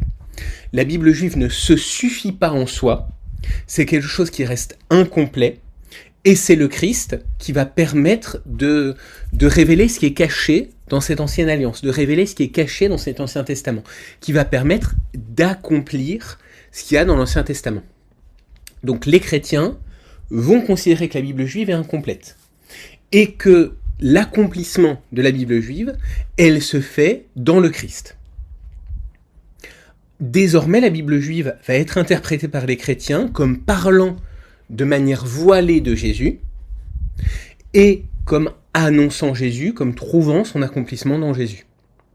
On en a des témoignages dès les Actes des Apôtres. Comme il avait l'intention de se rendre en Achaïe, les frères l'approuvèrent et écrivirent aux disciples de le faire bon accueil. Une fois arrivés, Il fut par la grâce de Dieu d'un grand secours aux fidèles, car la force de ses arguments avait raison des Juifs en public, quand il prouvait par les Écritures que le Messie c'était Jésus. La Bible juive devient un ensemble de preuves que Jésus est bien le Christ. Et le véritable sens de la Bible juive, ce serait d'annoncer le Christ. Même chose avec l'extrait d'Acte 28, que je vous laisse lire de votre côté. Cette interprétation de la Bible juive comme annonçant Jésus, elle va être systématisée. Elle va être systématisée dans ce qu'on appelle de deux façons. L'interprétation allégorique et l'interprétation typologique. Les deux sens se recouvrent un petit peu, les deux expressions se recouvrent un petit peu. L'interprétation allégorique, j'y reviendrai tout à l'heure, c'est toute interprétation de la Bible qui considère qu'il y a un sens caché. Et l'interprétation typologique, c'est un peu plus spécialisé, c'est que ce sens caché considère Jésus. Ce sens caché concerne Jésus. Voilà. Donc les chrétiens vont pratiquer cette exégèse-là. Ils vont faire de l'exégèse allégorique parce qu'ils vont montrer que la Bible juive a un sens caché. Et cette interprétation allégorique, elle sera en même temps typologique parce que leur but, ce sera de montrer qu'en fait, Jésus est caché partout dans la Bible juive. Exemple qu'on a d'Épaule. Dans le livre de l'Exode, il est question d'un rocher dont Dieu fait jaillir de l'eau par l'intermédiaire de Moïse pour abreuver son peuple dans le désert. Interprétation de Paul, je ne veux pas vous le laisser ignorer, frères, nos pères étaient tous sous la nuée, tous ils passèrent à travers la mer, tous ils furent baptisés en Moïse dans la nuée et dans la mer, tous mangèrent la même nourriture spirituelle et tous burent le même breuvage spirituel. Donc là on a un certain nombre d'épisodes du récit de l'Exode, de la sortie du peuple hébreu d'Égypte qui sont interprétés à partir de concepts chrétiens, le passage de la mer Rouge devient le baptême, mais ce rocher, il devient important aussi, tous burent le même breuvage spirituel, car ils buvaient un rocher spirituel qui les suivait, et ce rocher, c'était le Christ. Donc le rocher dont jaillit l'eau, c'est le Christ. Donc là, vous avez Paul qui fait justement cette exégèse allégorique, typologique, il est en train de lire l'Exode en disant, en fait, vous voyez, l'Exode parle de nous, les chrétiens, et il parle de Jésus. Et ce rocher, par exemple, c'est un signe de Jésus. Petite note sur cette particularité étrange, le rocher spirituel qui les suivait. Paul a l'air de parler d'un rocher qui bouge, qui est en train de se mouvoir derrière le peuple juif dans le désert. Et on n'a pas un miracle comme ça dans l'Exode, on a juste de l'eau qui sort du rocher, et le rocher reste en place après. Par contre, on sait qu'il y a des traditions orales juives qui racontent cette histoire-là, que le rocher de Mériba glissait derrière le peuple hébreu au désert. Et visiblement, Paul est au courant de cette tradition qui va bien dans le sens d'une assimilation du rocher à une personne, Jésus, et c'est de cette tradition qu'il interprète ici aussi toujours de cette manière allégorique et typologique. Autre représentant plus problématique, vous allez voir pourquoi, de cette interprétation allégorique typologique, un auteur un peu plus tardif, seconde moitié du IIe siècle, donc on est autour de 150, 160, 170, Méliton de Sardes. Méliton de Sardes est à l'origine d'un grand poème qui s'appelle « Sur la Pâque ». Et vous allez voir que ce « Sur la Pâque » est en plein dans cette exégèse allégorique et typologique. Je lis le début, c'est pas le début, je suis à peu près au milieu du poème, je commence au paragraphe 39. « Comme il en est donc des choses corruptibles, ainsi en est-il certainement aussi des incorruptibles. Comme il en est des choses terrestres, ainsi en est-il certainement des célestes. En effet, le salut du Seigneur et la vérité ont été préfigurés dans le peuple d'Israël, et les prescriptions d'évangile ont été proclamées à l'avance par la loi. Le peuple était donc comme l'esquisse d'un plan, et la loi comme la lettre d'une parabole. Mais l'évangile est l'explication de la loi et son accomplissement, et l'Église au lieu de sa réalisation. » On est en plein dans ce que je vous disais. Tout ce qui concerne le peuple d'Israël, c'est une image de ce qui arrivera après. La Bible juive n'a de sens que parce qu'elle annonce l'Évangile et Jésus. Problème, c'est que Méliton de Sardes reprend ce message, mais il est aussi à l'origine d'un élément problématique du christianisme, ce qu'on appelle la thèse des Juifs peuple déicide. À savoir, les Juifs auraient tué Dieu, ils ont tué Jésus, à travers lui ils ont tué Dieu, donc ils méritent d'être punis. Or, c'est exactement ce que Méliton de Sardes dit. Je vais un petit peu plus loin dans le texte, et vous avez à un moment donné 77, 79, 99, 100, je suis un peu plus loin dans ce sur la Pâque, que nous dit Méliton de Sardes à ce moment-là. Mais toi, ô Israël, tu n'as pas crié ces paroles à Dieu, tu ne t'es pas purifié devant ton maître, tu n'as pas été intimidé par ses œuvres, ne t'ont intimidé ni la main desséchée, rendu saine au corps, ni les yeux des infirmes rouverts par sa main, ni les corps paralysés redressés par sa voix, et ne t'a pas intimidé le miracle le plus inouï d'un mort depuis 4 jours déjà ressuscité du tombeau. Toi, au contraire, tu as dédaigné tout cela. Lors de l'immolation du Seigneur vers le soir, tu préparas des clous pointus et de faux témoins, et des cordes et des fouets, et du vinaigre et du fiel, et le glaive et l'affliction, comme pour un brigand sanguinaire. Je continue un petit peu, je vais un peu plus loin, et voici, page suivante, et voici pourquoi, ô Israël, devant le Seigneur, tu ne trembles pas, etc., etc. Tu anéantis le Seigneur, tu fus écrasé par terre, et toi tu gis mort, mais lui ressuscita des morts et monta au plus haut des cieux. Donc on a dans le même texte l'idée que la Bible juive s'accomplit dans le christianisme et l'idée que le peuple d'Israël est condamné parce qu'il a tué Dieu à travers Jésus. Et le résultat de tout ça chez Méliton de Sardes, c'est qu'en fait on peut se passer du peuple juif maintenant. Que le peuple juif va disparaître, qu'il mérite de disparaître parce qu'il a tué Dieu et que de toute façon il est accompli dans le christianisme. Donc c'est là que chez Méliton de Sardes, cette interprétation allégorique et typologique est problématique parce qu'elle va de pair avec un effacement purement et simplement du peuple juif. Je rassemble un petit peu ce que j'ai jusqu'à maintenant et je vous donne quelques autres éléments sur les relations christianisme-judaïsme. On a identifié quelques événements un peu flous. On sait que la rupture entre christianisme et judaïsme se fait autour de la circoncision, autour de la nourriture cachère, même si dès les actes des apôtres on voit des zones de flottement, circoncision refusée, mais une partie du cache-route qui est gardée. On a quelque chose qui se joue dans l'interprétation de la Bible juive devient l'annonce du Christ, et elle est lue comme ça par les chrétiens, et on sait qu'il y a aussi des éléments de rupture qui s'installent du côté du judaïsme, par exemple cette prière, la birkat aminim, la bénédiction des hérétiques, qui est là pour que les chrétiens ne puissent pas participer aux cérémonies des synagogues. Témoignent également des ruptures entre christianisme et judaïsme certains textes.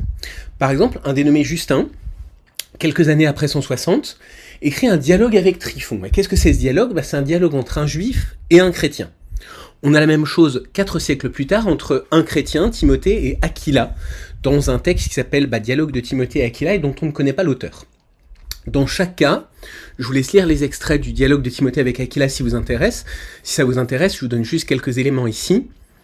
Ce qui est intéressant, c'est qu'on a un témoignage de la façon dont les chrétiens perçoivent les juifs, mais par contre, il ne faut pas être naïf, il s'agit d'ouvrages qui sont écrits par des chrétiens, donc les juifs qui sont dedans, en fait, c'est des personnages créés par les chrétiens, c'est pas une correspondance entre un juif et un chrétien, c'est un chrétien qui met en scène 2 personnages, l'un censé être chrétien, l'autre censé être juif, donc c'est pas un témoignage véritable du judaïsme de l'époque, c'est une manière pour le christianisme de se positionner par rapport au judaïsme.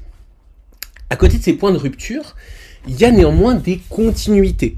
Continuités qu'on a déjà observées tout à l'heure avec la Bible juive qu'on va conserver. Les chrétiens ne bannissent pas la Bible juive, ils la gardent, mais en l'interprétant différemment. Il me semble qu'il y a aussi des continuités dans certains genres littéraires. Je vais en donner 2, plus précisément un genre littéraire et une méthode.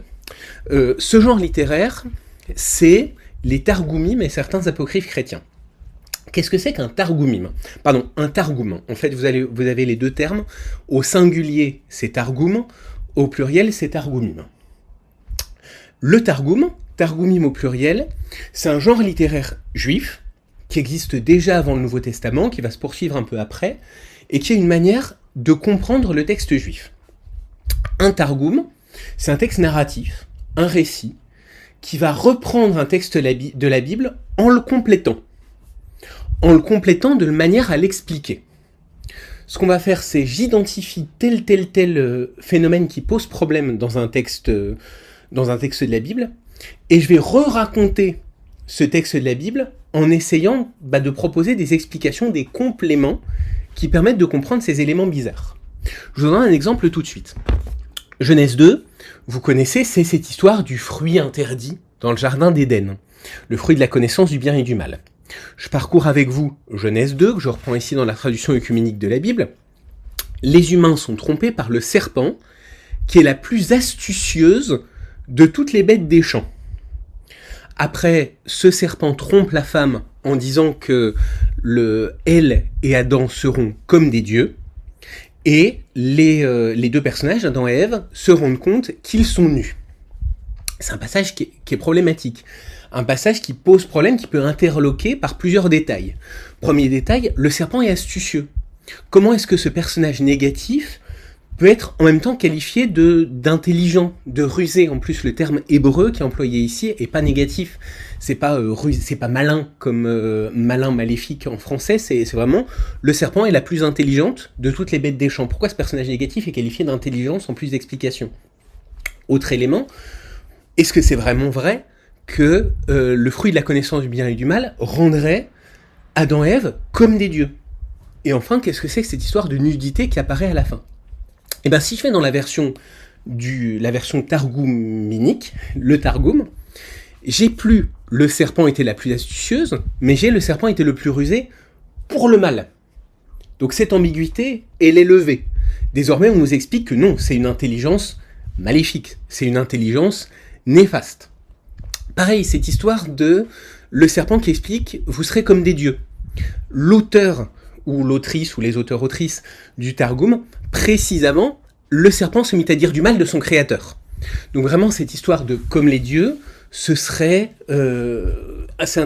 présenté d'emblée comme un mensonge de la part du serpent, comme un blasphème de la part du serpent. À cela s'ajoute une correction faite par l'auteur du texte, c'est plus comme les dieux, c'est comme les grands anges. On ajoute également un détail, l'ange de la mort apparaît ici, qui rend la faute d'Ève beaucoup plus manifeste. Finalement, elle avait le signe que la mort allait arriver, mais elle y allait quand même. Et à la fin, la nudité devient un dénuement d'un vêtement de splendeur avec lequel ils avaient été créés. Donc ces différents points sont levés petit à petit. L'intelligence du serpent est explicitée comme une intelligence mauvaise. Le comme les dieux devient comme les grands anges, et il est interprété comme un piège de la part du serpent. Et ils se découvrent nus, c'est précisé comme étant ils sont dénudés de certains vêtements de splendeur. Or, il me semble que la littérature chrétienne reprend cette technique. Un exemple parmi d'autres, c'est le protévangile de Jacques. Et là, on bascule du côté de la littérature apocryphe. Le protévangile de Jacques, c'est un apocryphe, c'est-à-dire, on reviendra sur le terme dans quelques instants, en tout cas un texte qui ne fait pas partie du Nouveau Testament, mais qui a été écrit à une époque assez ancienne. Vous verrez dans la chronologie que je vous ai distribuée lundi, je suis contemporain des derniers textes du Nouveau Testament, donc c'est pas un texte qui est trop nouveau, qui est trop jeune, qui est trop récent, et il me semble que c'est un texte qui est composé justement avec la même méthode que celle des Targumim juifs. Le problème de base, cette fois, c'est celui de la naissance de Jésus, et de toute cette histoire. Premier problème, c'est quoi cette histoire de mariage entre Marie et Joseph?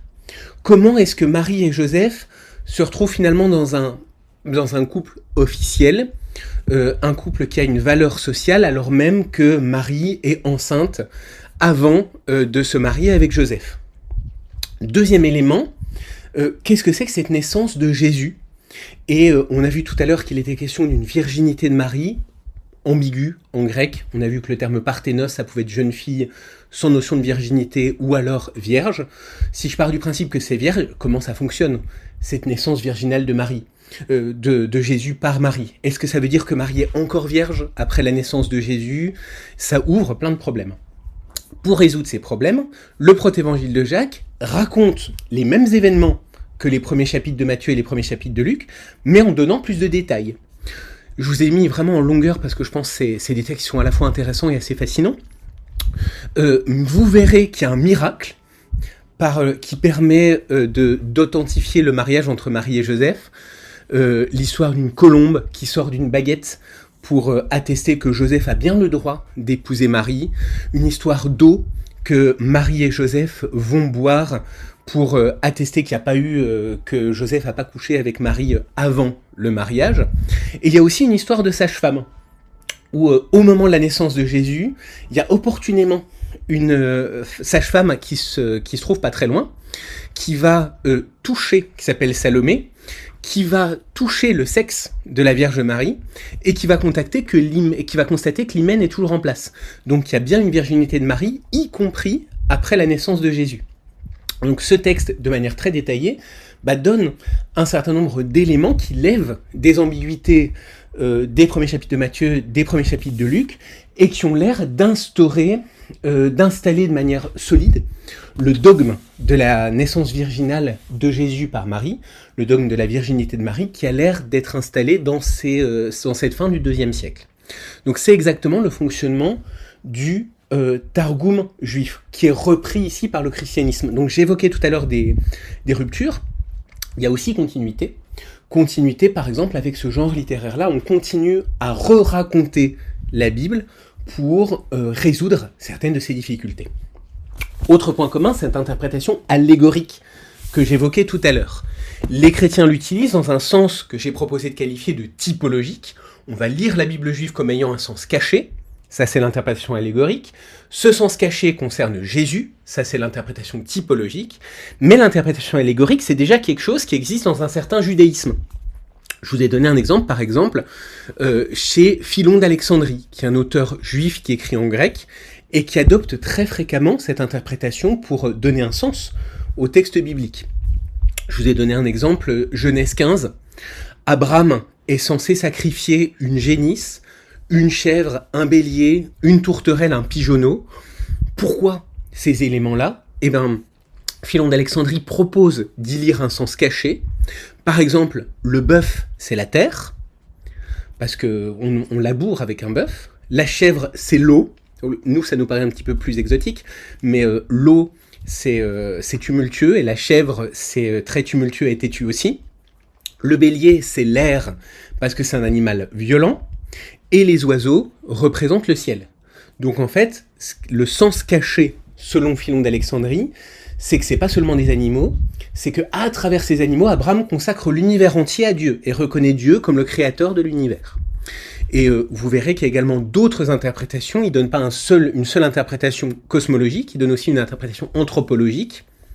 Le bœuf, ce serait le corps de l'être humain. La chèvre, ce sont les sens de l'être humain. Le bélier, c'est la raison, le logos. Et la colombe, ce serait la connaissance supérieure. Donc, à travers ce sacrifice, sens caché numéro 2, Abraham consacrerait l'entièreté de l'être humain à Dieu. Il y a continuité.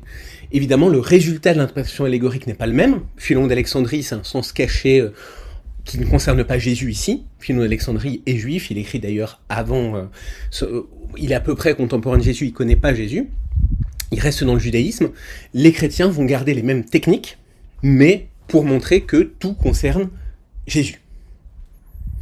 Je passe au thème numéro 2, le thème second. Donc là, tout à l'heure, petit bilan de ce thème 1. On a des catégories historiques qui sont christianisme, judaïsme, paganisme. C'est important de rechercher le sens d'origine de ces termes. Le christianisme, c'est la manière de vivre selon le Christ. Le judaïsme, c'est la manière de vivre selon les lois juives. Le paganisme, c'est un terme négatif qui visiblement vient des chrétiens pour qualifier les croyances grecques, romaines de trucs de plouc. Je reste dans cette traduction parce que c'est vraiment ce qui est là. Paganus, c'est le paysan. Et si j'essaie d'identifier des éléments historiques qui me permettent de situer ces éléments les uns par rapport aux autres, j'ai des éléments qui sont un peu dispersés, parfois ambigus. Ces débats sur la circoncision et le cacheroute, parfois précis, la présence de cette birkat minime qui permet du point de vue juif de mettre de côté les chrétiens, d'exclure les chrétiens, et en même temps il y a des lignes de continuité. Par exemple, cette pratique du Targum, je raconte des récits de la Bible pour éclaircir les points difficultueux de la Bible, qui demeurent chez les chrétiens pour lever certaines ambiguïtés concernant la naissance de Jésus, par exemple. Autre ensemble de catégories, orthodoxie, hétérodoxie, apocryphe, gnosticisme. Orthodoxie, hétérodoxie, littéralement, orthodoxie, c'est une croyance, doxie, que je considère comme étant la bonne, la droite, orthodoxie, c'est comme orthographe. Orthographe, c'est la manière d'écrire droite. Orthodoxie, ce serait une foi que je reconnais comme droite. Et hétérodoxie, ce serait la foi que je reconnais comme inexacte. Les hétérodoxes, c'est donc ces groupes qui étaient mentionnés, par exemple, à la fin du fragment de Muratori. Il était question de l'hérésie de Marcion, de l'hérésie d'Arsinus, de Valentin, de Milciade, de Marcion, de Basilide, d'Asien, cette dernière étant identifiée aux Cataphrygiens. Donc on a plein de groupes qui sont identifiés comme étant des groupes qui ne sont pas ceux de l'auteur. L'auteur, lui, l'écrit du point de vue de l'Église catholique, Catholica Ecclesia, c'est là qu'il y aurait l'orthodoxie. Donc le fragment de Muratori, c'est entre autres un des témoignages que le christianisme de l'Antiquité, c'est un christianisme pluriel. On a une orthodoxie, une église principale, mais on a aussi à côté des communautés qui ont des croyances et des textes, visiblement, qui ne sont pas les mêmes. Ces communautés, qui ne sont pas l'église qui va devenir l'église catholique, on les appelle parfois des hérésies. Et là, comme à chaque fois, je reviens un petit peu au sens du terme, qu'est-ce que c'est l'hérésie ? À l'origine, il y a un mot grec, airesis, qui signifie le choix. Quand je fais une airesie, c'est que je décide. Vanille ou chocolat, c'est une airesis. Je décide de prendre la vanille plutôt que le chocolat. Sens numéro 2, c'est ce qui résulte d'un choix collectif. Un groupe qui partage la même décision, c'est aussi une airesis. Et par exemple, on trouve ce terme pour une école de philosophie. Ceux qui décident de suivre Platon, c'est une airesis, l'école des gens qui suivent Platon. Ceux qui décident de suivre Aristote, c'est l'airesis d'Aristote, c'est l'école d'Aristote. On arrive au moment où le christianisme apparaît, avec différentes options, et bien justement, ces différents groupes chrétiens vont être décrits comme des aireseis au pluriel, une airesis, des aireseis. Dernier sens, l'airesis, ce sera le choix que je n'ai pas fait, le groupe qui n'est pas le mien, le groupe adverse, et c'est là que j'arrive au sens français d'hérésie. Donc dans l'Antiquité, airesis n'a pas nécessairement un sens négatif. C'est un choix, c'est un groupe formé autour d'un choix, c'est le choix que j'ai pas fait, mais petit à petit, ça devient ce sens religieux d'un groupe qui n'est pas le groupe principal, le groupe de l'Église catholique, le groupe qui partage la foi que ses membres considèrent comme étant la foi droite, la foi orthodoxe. Les textes qu'on a gardés, c'est d'abord ceux de cette église principale. Parce que c'est l'église qui... l'expression est un peu floue, un peu moche, mais c'est l'église qui a gagné à la fin.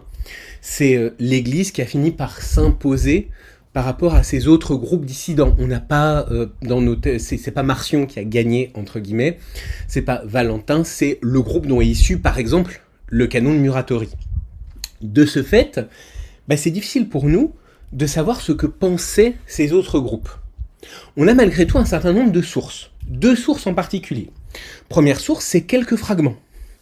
C'est quelques fragments. C'est parce que ces groupes ont quand même produit certains textes dont certains manuscrits nous rendent compte.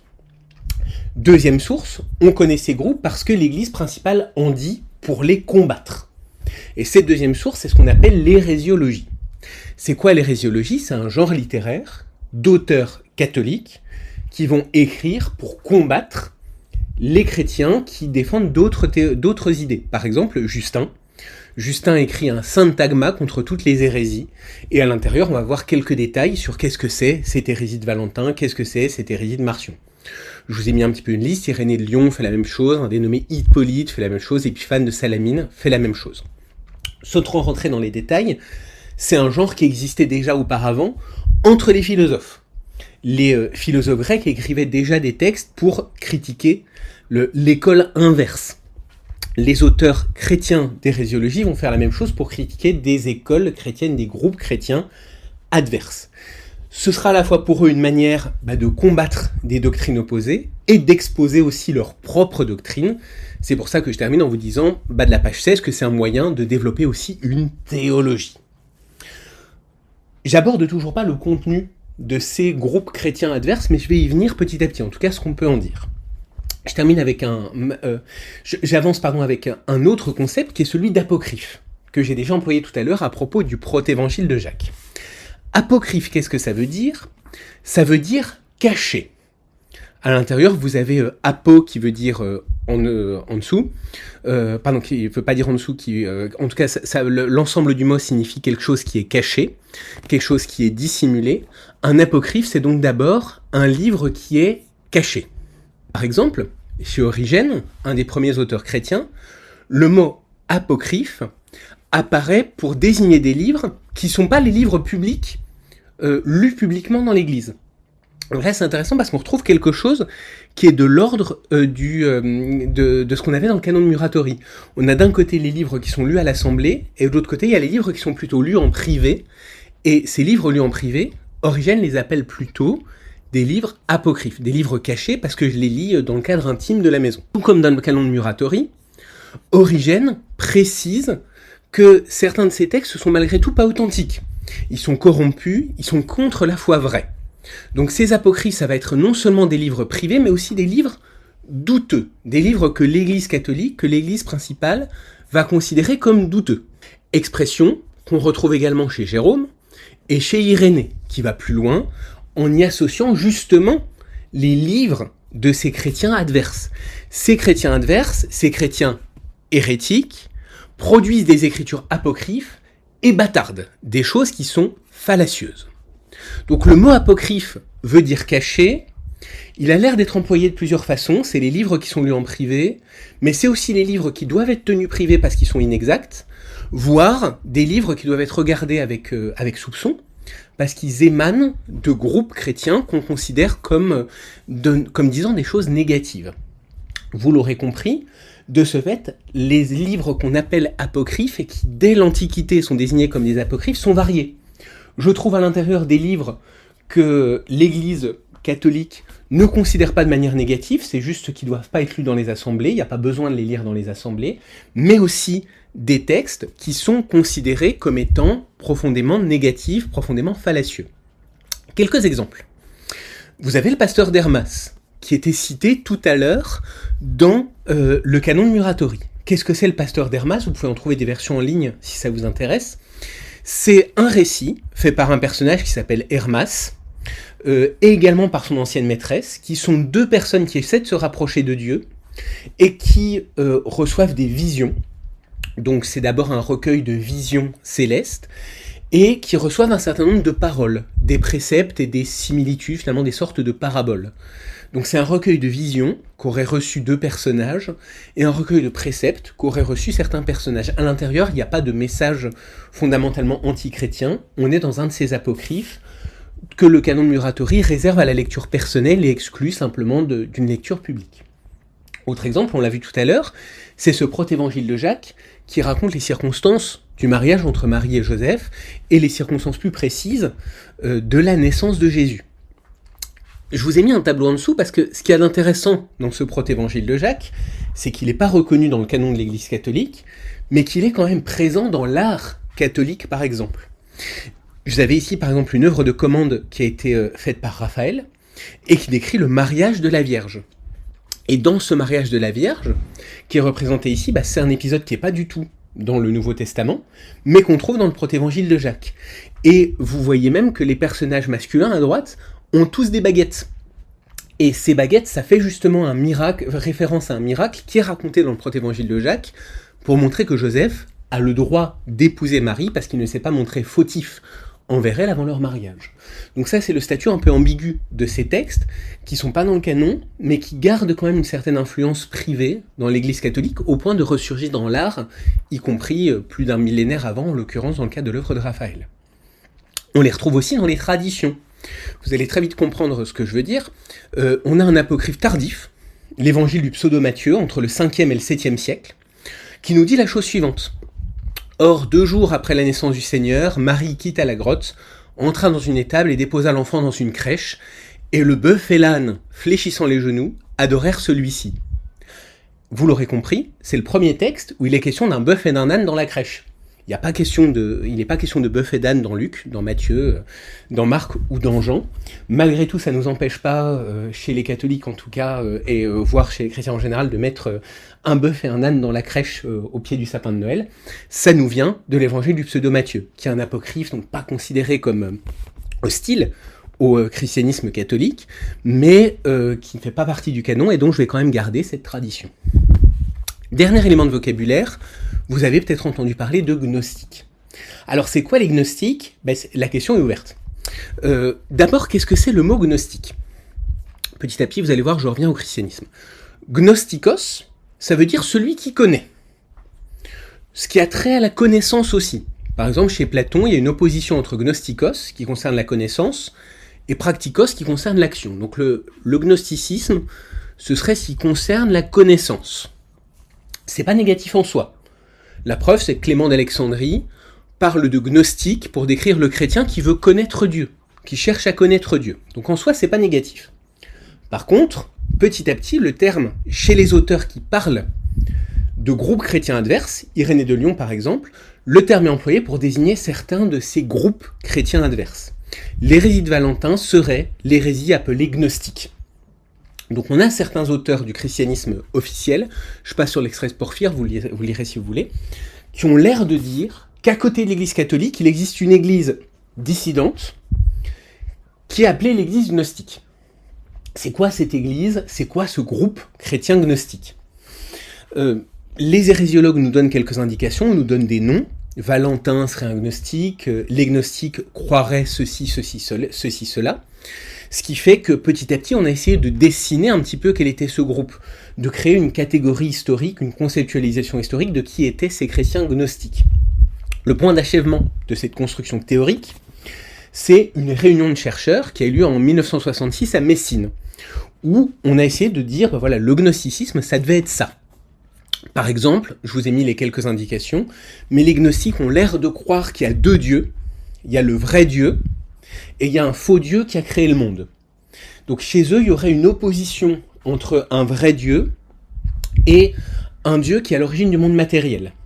Donc il y aurait chez les gnostiques un rejet du monde matériel. Le but du chrétien, pour ces chrétiens gnostiques, ce serait de chercher le plus vite possible à s'échapper du monde matériel pour rejoindre la véritable divinité. C'est un des éléments de définition qu'on a proposé à ce moment-là.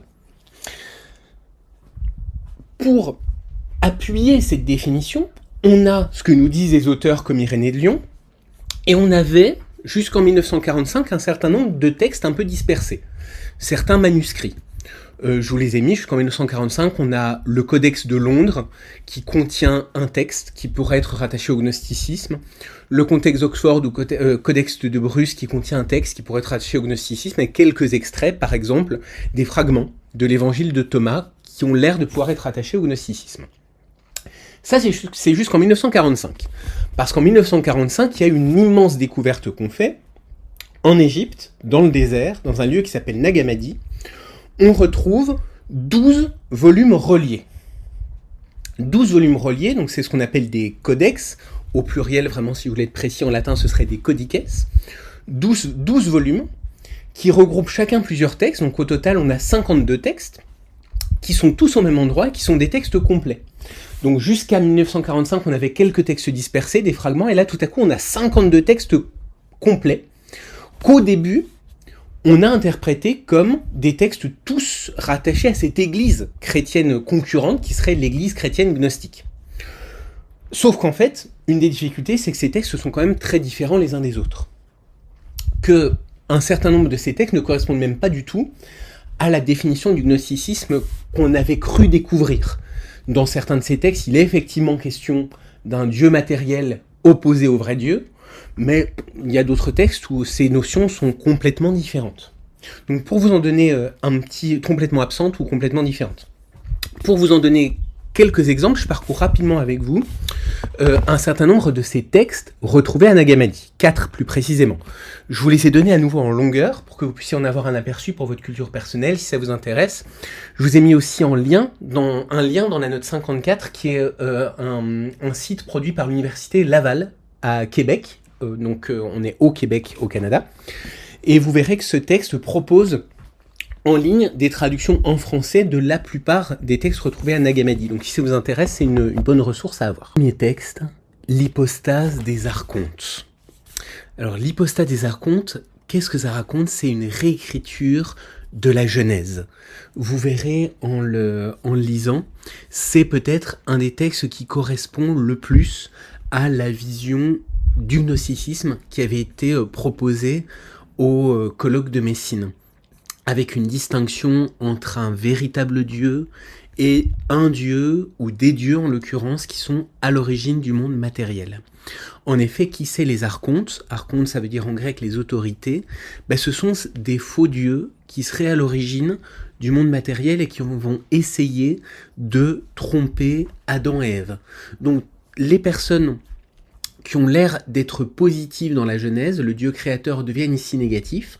Ce sont des archontes qui sont à l'origine du monde matériel. Et au contraire, le serpent a l'air d'être une personne qui devient plutôt positive parce qu'elle cherche à donner accès à la connaissance et ainsi à rejoindre un Dieu qui n'est plus le Dieu créateur, mais qui est un Dieu au-delà des dieux créateurs. Donc l'hypostase des archontes, c'est une réécriture de la Genèse, mais dans un sens différent, dans un sens qui n'est pas celui du christianisme officiel, mais qui est celui d'un christianisme différent, un christianisme qui a l'air de distinguer le ou les dieux à l'origine du monde matériel et un Dieu plus spirituel. Au contraire, un des textes de Nag Hammadi commence par une prière attribuée à l'apôtre Paul. Je vous en lis le début, c'est un texte qui est relativement bref. Ta lumière, accorde-la moi. Donc vous verrez, il y a souvent des crochets ou des phrases qui ont l'air d'être à trous, parce que ça reste des textes qui sont parfois un peu fragmentaires, le texte est parfois abîmé, il manque parfois le début, la fin, il y a parfois des trous dans le texte, donc c'est ce dont rendent compte les crochets. Accorde-moi ta miséricorde, mon sauveur, sauve-moi, car moi je suis à toi, je suis issu de toi. Tu es mon intellect, engendre-moi, tu es mon trésor, ouvre-moi. Tu es mon plérome, ce qui est un mot un peu compliqué pour dire la plénitude, tu es ma plénitude. Reçois-moi en toi, tu es mon repos, accorde-moi ce qui est parfait, ce qu'on ne peut pas saisir. Je t'invoque, toi qui es et qui préexiste, par le nom exalté plus que tout nom, par Jésus le Christ, Seigneur des seigneurs, roi des éons.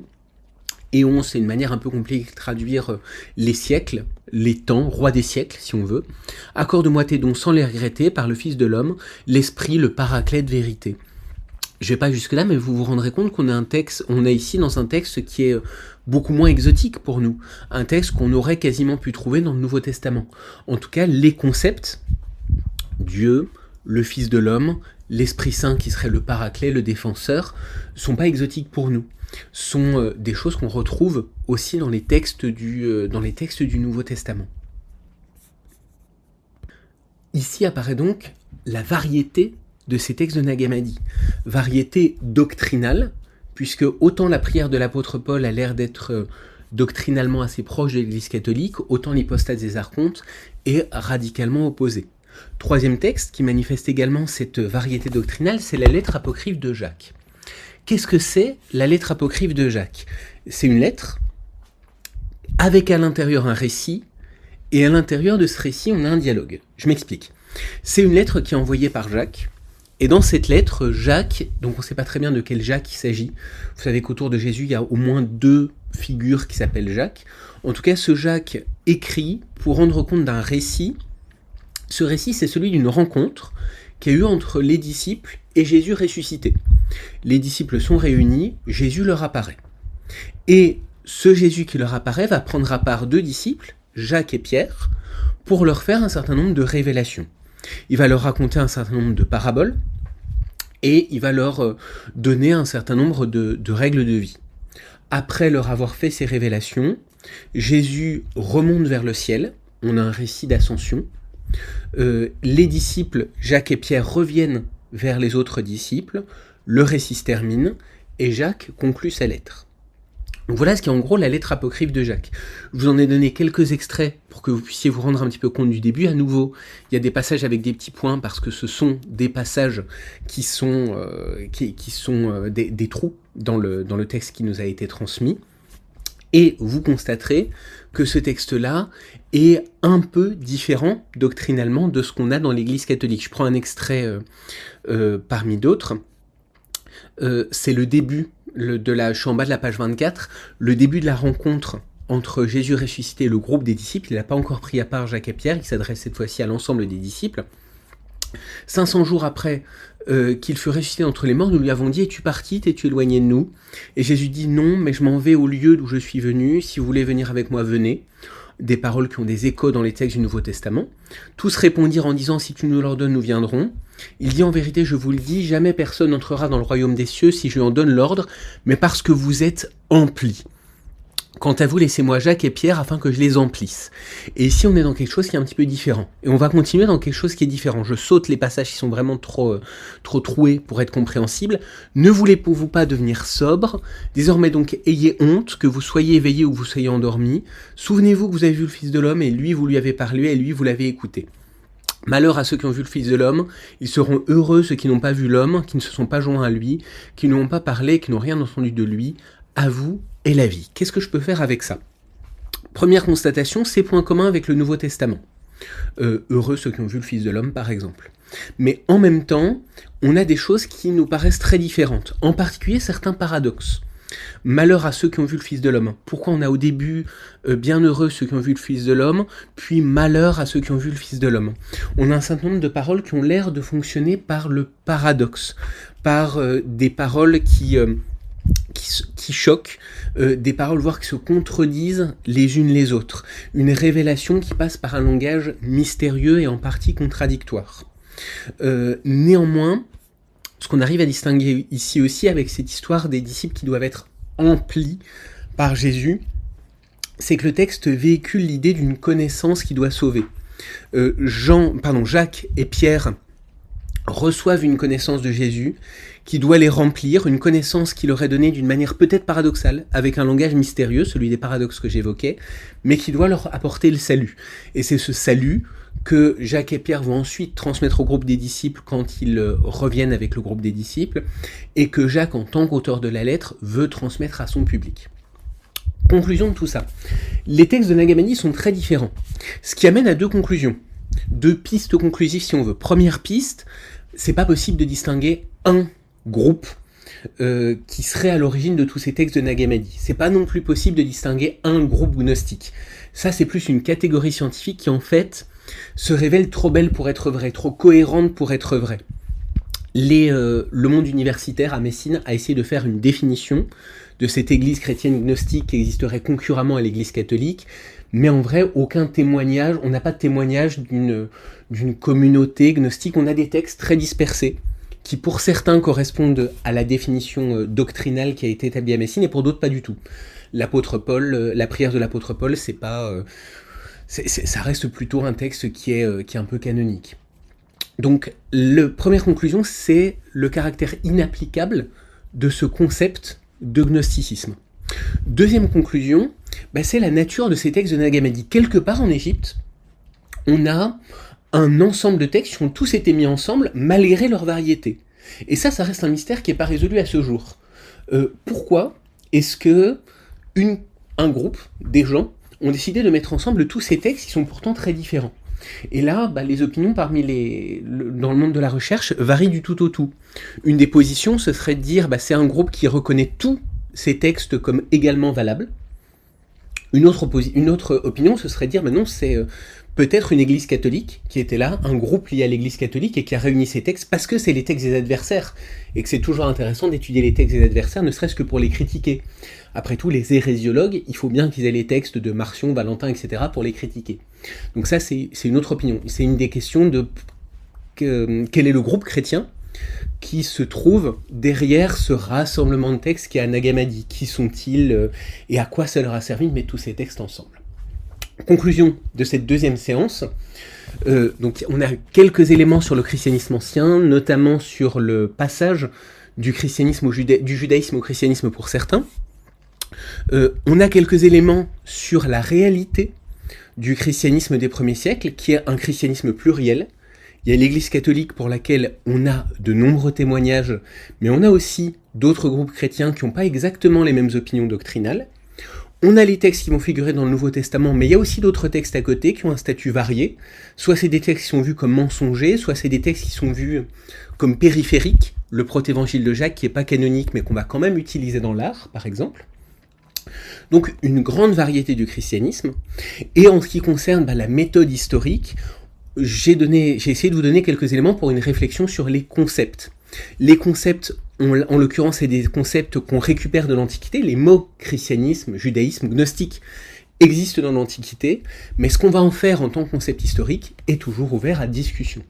Je vous remercie beaucoup pour votre attention. Je vous souhaite une très bonne soirée, journée, après-midi, matinée, selon le moment où vous écouterez ça. Et j'ai bien hâte de vous retrouver lundi.